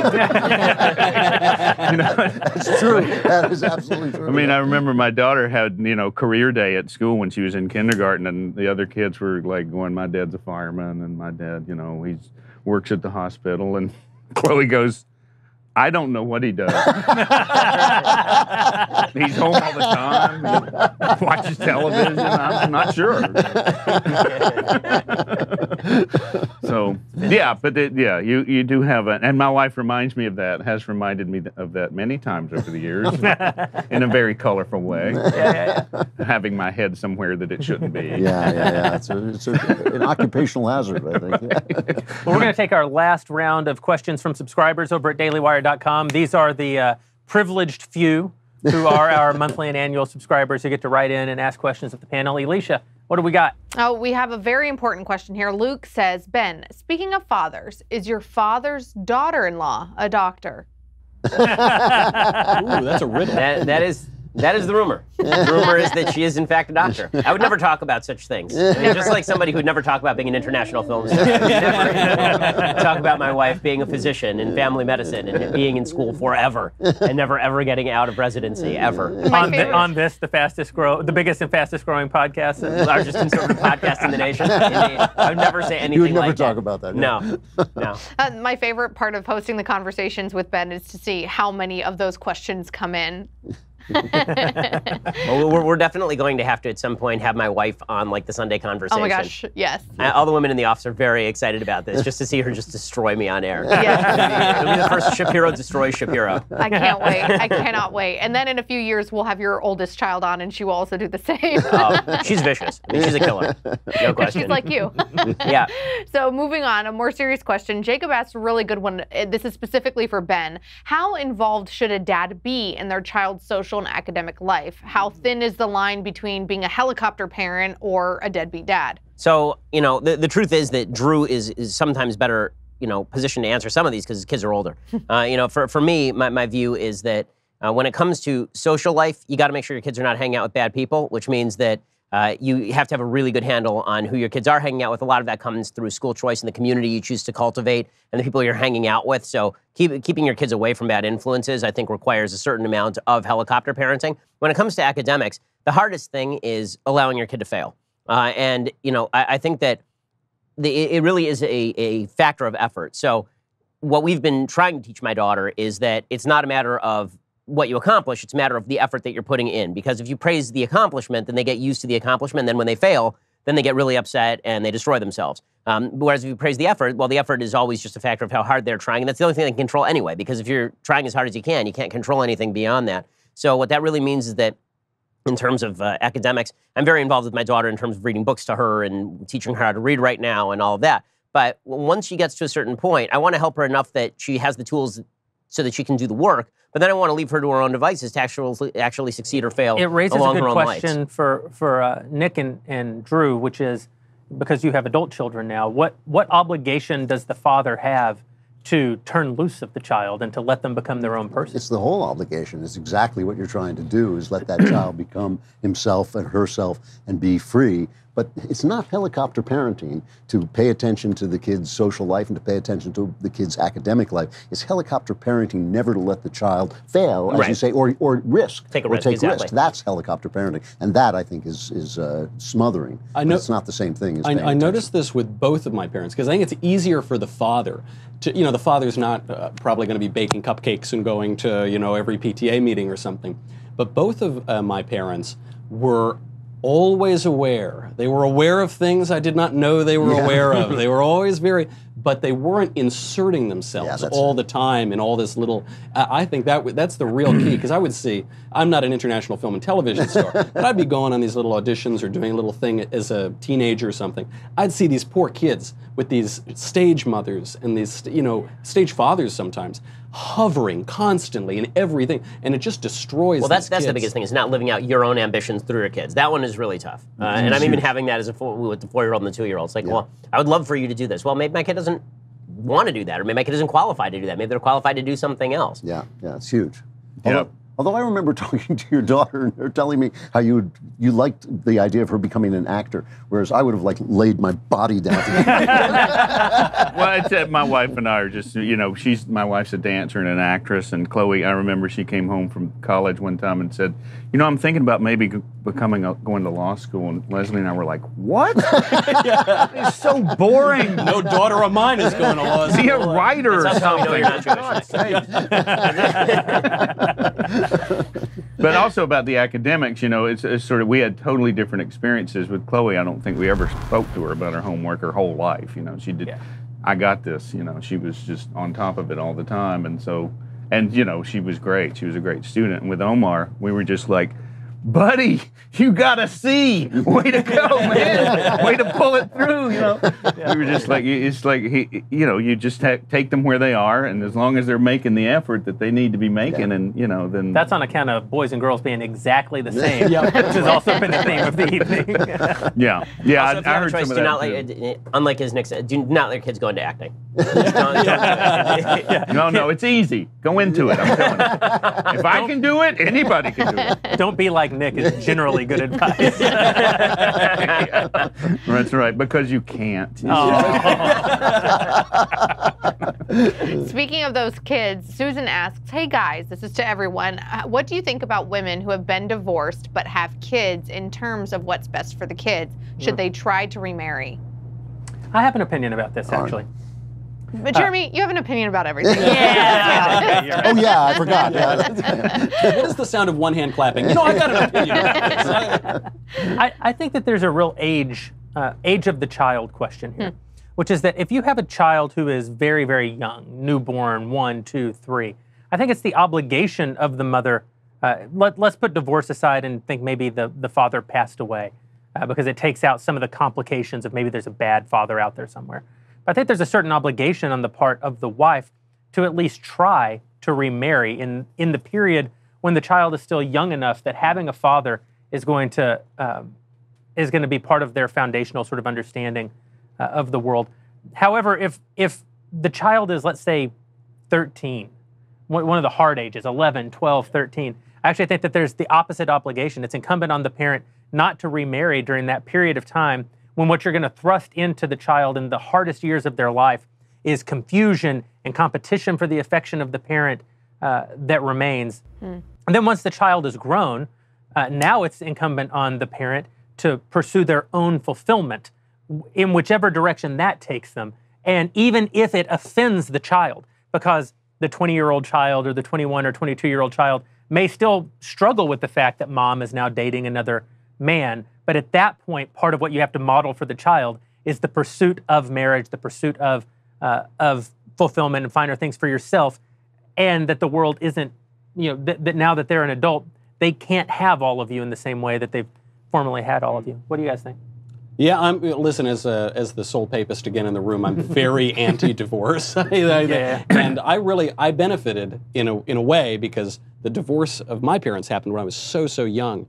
My mother didn't remarry; she didn't really date, in my recollection, at all. Really, my father did remarry; that worked out fine. But I had functionally my parents, saw them every day, lived with my mother, saw my father every day.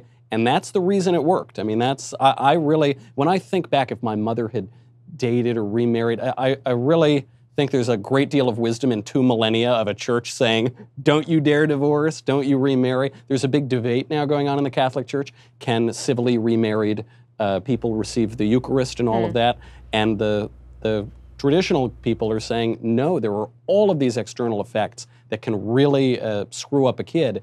And those are the victims of it. They're 5 years old, so they can't really say they're the victims of it. But there's a real cost to that. Jeremy, I think you're basically right. But I think that just to make it a little bit more general, I think that the real question is, are you getting remarried for the benefit of the child, or are you getting remarried for the benefit of you? And if you're getting remarried for the benefit of the child, even if it's a troubled 10-year-old who needs a father in the home to actually crack the whip, then it seems more acceptable to me. But if you're just doing it because you're lonely and because you're having a problem, then your kids at that point, your first priority is making sure that your kids grow up healthy, not your own happiness. And all of our opinions on anything like this are kind of generalities on one level or another, because the actual circumstances of person's life are messy and unique. I will say that the Catholics, I mean, this is as close as I come to being Catholic, is thinking if you have small kids and your spouse is not cheating on you or addicted or abusive, keep that marriage together, man. I mean, it is worth any kind of sacrifice to keep that world together for your kids, I think. Doesn't it go to that discussion you were having earlier, though, about the the husband and the wife having to make the major relationship themselves in order to protect and provide a safe space for the kids? And it's like, if the mother is not remarrying because she's afraid of what it would do for the child and it makes her miserable, is that really helping the child? Sure, I think that's fair. It's a question. You're right, and Ben, to point it back to the individual circumstance on some level, and still preferring creating those structures for the child, right? Your obligation in that environment is to the child, but it's also, Drew, you're talking about sticking it out, and part of what's hard in that lesson, especially because we get such instant gratification now, we're the richest people who've ever existed, we have the most access to any pleasure, any superficial satisfaction that you could ever have. Especially if you use a VPN, you can get right into that. But people often frame their divorces in these sort of, along false dichotomies, like, you just want me to be unhappily married to this person to help this kid? And of course, if the answer is be unhappily married to protect the kid, the answer is yes. But I just almost always reject that those are your only two options. That's right. That's absolutely You can also salvage your marriage. You can build a better marriage. It goes back to that conversation from very early on. You're in an arranged marriage now anyway. The marriage that you have does not have to be the marriage you have had. That's right. That's right. The prices, I mean, reaching this age, you see some of the friends you grew up with and grew old with, the things they suffer from worst are the little things they didn't fix. I mean, it's not the big mistakes. We all make big mistakes along the line, but it's the thing you do every single day. And even your friends say to you, stop doing that, that's hurting you. And you know it, but you don't do anything about it. Fix it. But this is also why I think the only important decision you make your entire life is who you marry. I really think it's the only important decision, because the kids that come after that, I mean, half of all kids were conceived by accident, right? We live in a world where everybody's being planned, but the reality is that for virtually all of human history, half the time the babies were premature. Kids are something that happened to you. Right, exactly. So it really is about that. And this is what my dad always said when we were growing up, which is that there's really only one key decision that you're going to make that you cannot take back, and that is the person that you marry. And if you do that right, the rest of your life is probably going to go fine. And if you do that wrong, you are going to F up your life beyond all recognition. And I think that's essentially F correct. means freak. Elisha, one more question. This is a podcast, so he could say it, but I don't think he would.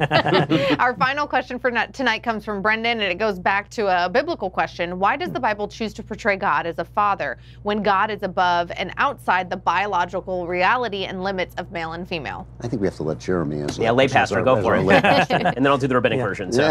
I do think this is part of what I was speaking to a minute ago. The question is why does the Bible represent God as a father when God is obviously not gendered in the way that in the way of the creation? I mean, he's a middle-aged guy with a mustache, but sure. A big long white beard. I heard he has kind of this kind of hair. And I think that the answer is because of in God condescending, as I said, to us in a way that we can't comprehend God.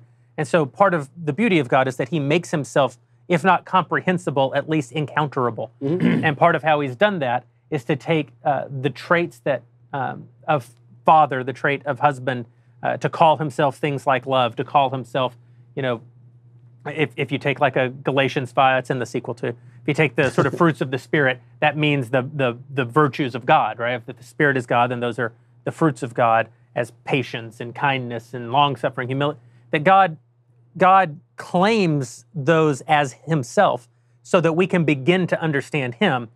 And then as we understand him in whatever small way we're able, we then begin to understand those traits. So it flows both ways. We only can understand God because he's given us some context for understanding him. And in the context that he gives us, he's also expressing something to us about our experience of the world beyond him. So God isn't our father, but a father is an entry to understanding God, and then God is an entry to understanding what it is to be a father.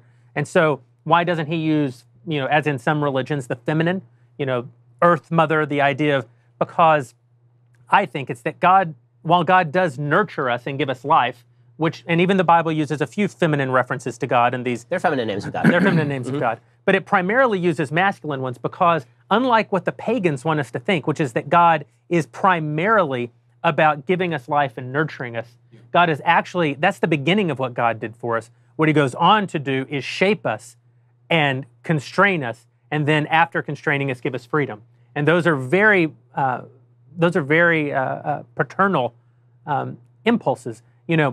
I often think of big government as being the perverse feminine values. That if the father gives you freedom, the father raises you to stand on your own, the father pushes you out of the nest, the father turns loose of you. Those are masculine impulses. The perverse version of the feminine, if the good version of the feminine is give life, give nurturing, the perverse version is use the gift of nurturing to gain power and control.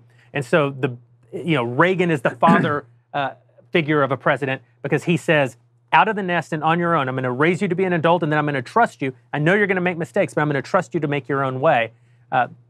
Obama is the mother of the country who says, no, honey, it's okay. I'm going to take care of your rent, and I'm going to take care of your health care, but you really shouldn't eat that. I am paying your rent. I am paying your rent. That's so well said. That's C.S. Lewis talks about that. He says, and when he's explaining Christianity, he says, Jesus is the only begotten Son of God, whatever that means. And he died for your sins, whatever that means. I know I have a finite intellect, and I don't have the divine logic of the universe banging around in my head, so I can't explain what God the Father is, right? He is that he is, but I can know that God as the Father gives me something. It leads me there. It puts it in perspective. That's our old friend Uncle Aristotle, who's talked about God as the prime mover. The way he moves is by drawing us to himself, and that's a very fatherly thing to do. And Maimonides talks about the use of homonyms in the Bible and the use of the idea that we're using constant human descriptors for God. And the way that atheists read the Bible is they say, well, that's because human beings are writing the Bible, so they're taking their own vision of their father, and then they are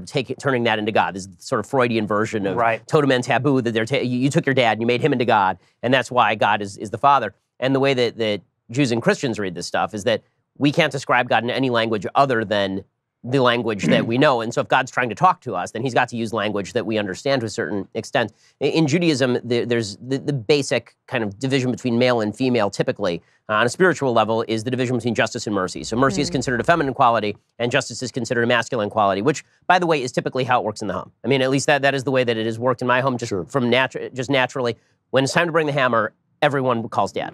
right? That's just the way it goes. Like when it's time for the hammer to come, there's not a teenage boy on planet Earth who's afraid of his mother. Not one, right? That's why when the fathers aren't in the home, the boys are a disaster Have area. you met Italian boys? Yeah, Italian boys, they'll get a little... Omar's afraid of his mother. Dad is too. But the idea here is that one of the decisions one of the questions about God is God primarily a God of mercy or is God primarily a God of justice? And I'm not sure, I'll be interested to hear kind of the Christian perspective on this. But obviously the Old Testament perspective is that God is primarily a God of justice tempered by mercy. That the world is built along certain laws, and those laws operate in a certain way, and God can allow you to, he can be merciful toward you, because if he were not merciful toward you, you wouldn't exist, right? This is sort of the story of Adam and Eve. God says, if you do this, you will on that day you will surely die. But then he doesn't kill Adam and Eve. It's a long day. Right? He doesn't kill Adam and Eve. He says, okay, you're going to die eventually, which is God saying, okay, if I were to just punish sinners the way that sinners deserve to be punished, then everybody would be gone now, right? But God says, okay, well,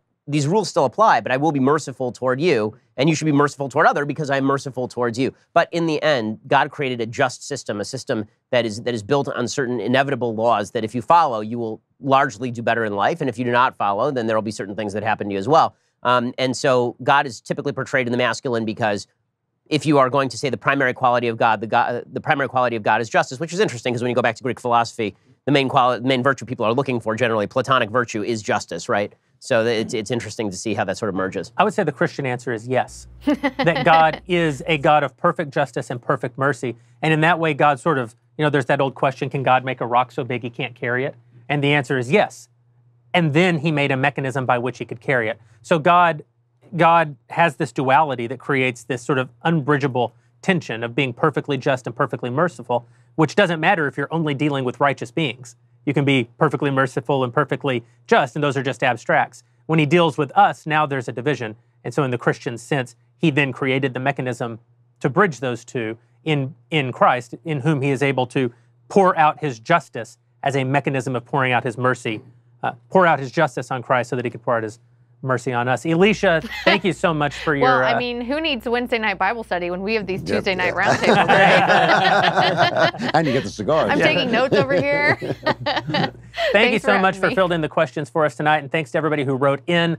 We love hearing from our subscribers. We joke a lot about how we gouge you guys for, all we give you is one lousy tumbler. But part of the reason that we do these things, that we do the conversation, and try to take questions and interact is because we are so deeply appreciative. You guys make it possible for us at the Daily Wire to do what we do on an ongoing basis, and we're grateful for it. So thank you, and we'll catch you guys as far as questions go on the conversation coming up with Ben, and then we're going to do another one of these, I think, around the 4th of July sometime with a good special guest. I'm probably working then. So.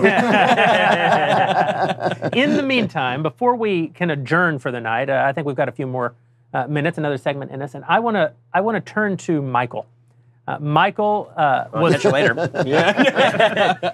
Michael, as everyone knows who was invited, Nick, was recently married in New York 2 weeks ago, and I am certain that you can't have a conversation about what it means to be a husband without all the old hands feeling like they have some wisdom to impart to the young buck. So I would caution you, of course, to take all of this with a grain of salt. Yeah. But let's go around and what is the one piece of wisdom that you would most, don't go to bed angry, or I always say the key to marriage is 2 bathrooms and a king-size bed. Everybody has their own version, but what wisdom have you to impart, Mr. Shapiro? Not to sweet little Elisa. It's too late. 3 letters. It's too late. Yeah, right, exactly. R-U-N. But for Michael. So, some people tell you to be yourself. Don't. Just stop being you Especially as in your fast case. as humanly possible. Just don't do it. But in reality, I really think that the key piece of advice is when your spouse criticizes you, listen, because your spouse is probably correct. And that's the hardest thing to do, because for me, it's very hard to do because, look at me, I'm unbelievable. But when my wife... Yes, that was the word I was going for. But it is a difficult thing to do, because in the middle of, arguing or discussing or whatever it is, in the middle of the night when you're deciding who has to get up and deal with the kids, it's very easy to think, okay, well, I did this last night. Why isn't she doing this tonight? And maybe it's because, she had a long day, and maybe you're being the one who's a jerk. I think that just like if you want to have a successful life, and this isn't directed at you, if you want to have a, because it's not going to happen for you, but if you want to have a In the abstract. There's no need to worry about it. in the abstract, if people want to have a successful life, they can't blame everything that's happening around them. You have to work on yourself. The same thing is true in marriage. You want to have a successful marriage, you can't change how your spouse reacts to you. You can't control your spouse's feelings. You're not responsible for your spouse's happiness. You're responsible for being a better person, and then hopefully your spouse will be happier because you're a better person. But I really don't think that you can. All you can do is be a better person toward your spouse, and then beyond that, it's just not in your control, I think. You know, it was funny. I was joking with Michael. I guess today's Tuesday, so it was Monday. I was joking with him that all you guys gave him such complicated advice, and my advice was don't sleep with anybody else, which is actually good advice. But you know, as someone I have had, and I've written about this, so it's not a secret. I've had this kind of supernatural marriage of a genuine romance that has gone on now 40 years. And it's a strange thing. When people ask me about it, my first joke is always, "You got to marry my wife." Yeah. But the key thing I always think is like, be nice. You know, be polite. I see people talk to their wives in ways they would never talk to a waitress, in ways they would never talk to a stranger, in ways they'd never talk to somebody at work. And it just seems like that very basic thing. When you have something to say it politely. You know, I mean, she is still another human being. She's still a woman. You know, she still deserves that kind of grace and politeness and gentility that you bring, even you, God help you, bring to everybody around you. You know, you don't push people aside in the street. You don't snap at people in restaurants. You don't do all those things. And yet people take that home, and that's the first way they react to an unwashed dish in the sink or whatever it is. And I just think it's just that little thing that happens with every word you speak, you know, that I think feeds into an actual good marriage over time. Because you see people do that all the time. They're mean to their family. They're mean to the people who are closest to them, and they're nice to everybody else. I know, and to me that is, you're getting it exactly wrong. Shouldn't be mean to anybody, but if you're going to be mean to anybody, shouldn't be your spouse. You know? No, should save that for people on Twitter. Nick, I think at this point, you're the reason I'm on Twitter. It's just to read your Twitter, the greatest thing on the internet. I have two pieces of advice. My wife, when we had been married about 10 years, we have friends, a couple that have been married longer than us. And she, you know, in a moment of just despair goes, "What's the secret? How are you guys so happy?" And Carl and Nancy, our friends, said, "Lower your expectations." And Leslie went, and things have been better since then. So that's one thing. And the other thing is there's another slogan that I've had, it's been hard for me to learn, but I think I've finally learned it. And my friend Russell Friedman, who ran the Grief Recovery Institute, used to tell me this. Ask yourself, do you want to be right or do you want to be happy? This is exactly right. This is exactly right. Yep.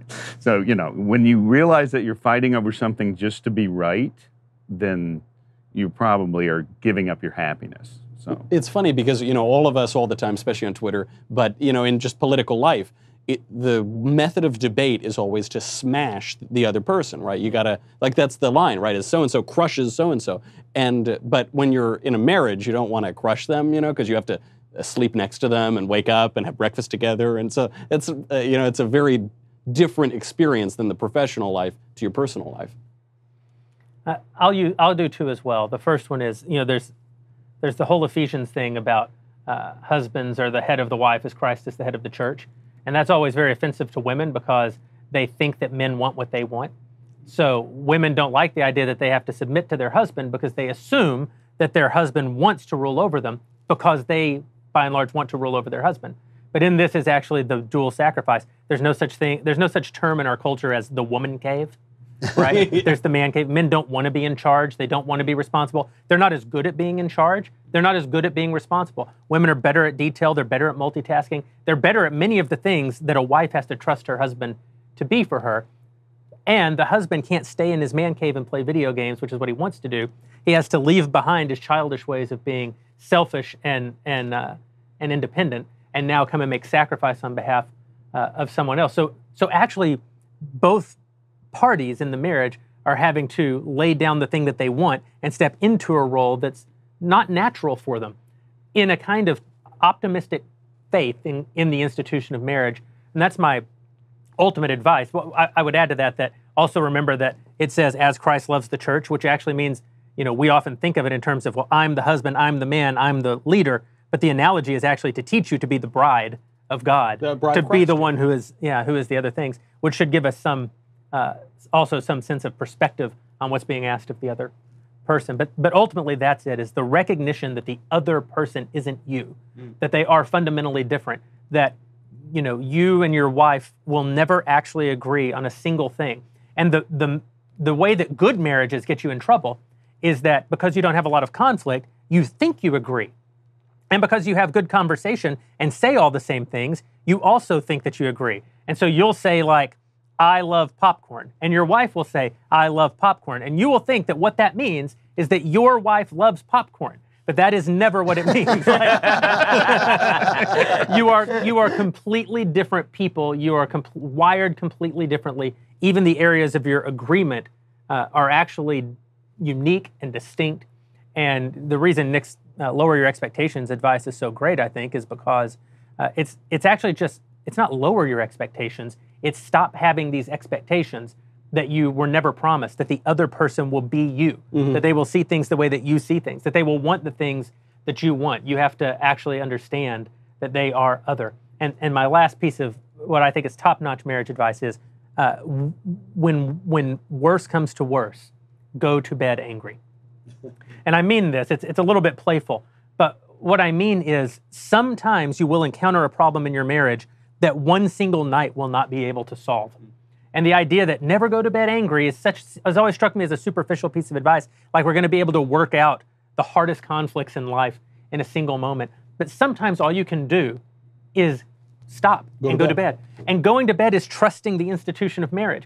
It's accepting that if I go to bed now, I will wake up tomorrow still married. And that the only way that your marriages don't end, they are ended. And the only way your marriage will be ended is if you or your spouse end it. And sometimes there's a surrender of faith of saying, I am not going to end this.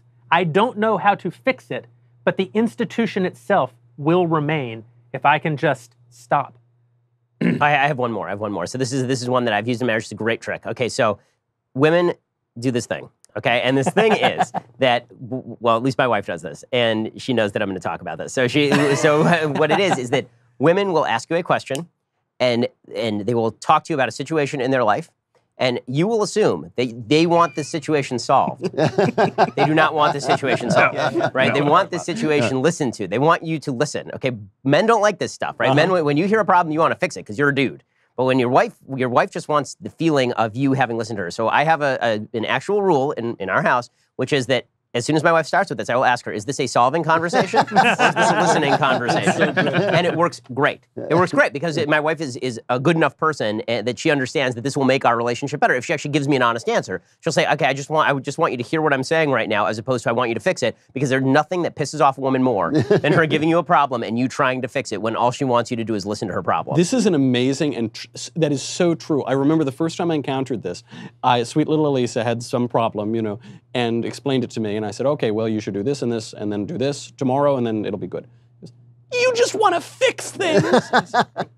What else am I supposed to do? But this is eternal advice. Yep. But if you forget everything else, don't sleep with anybody else. And don't sleep with other women. And on that excellent advice, which I think applies to both fatherhood, husbandhood, general decent blokeness, we will adjourn for the evening on this, the Daily Wire Backstage's sophomore effort. I think we gave it the old college try. We gave it the old college try. We did all right. Thank you guys for tuning in for so very, very long. And we'll look forward to seeing you again when we reconvene here in a couple of weeks for episode 3.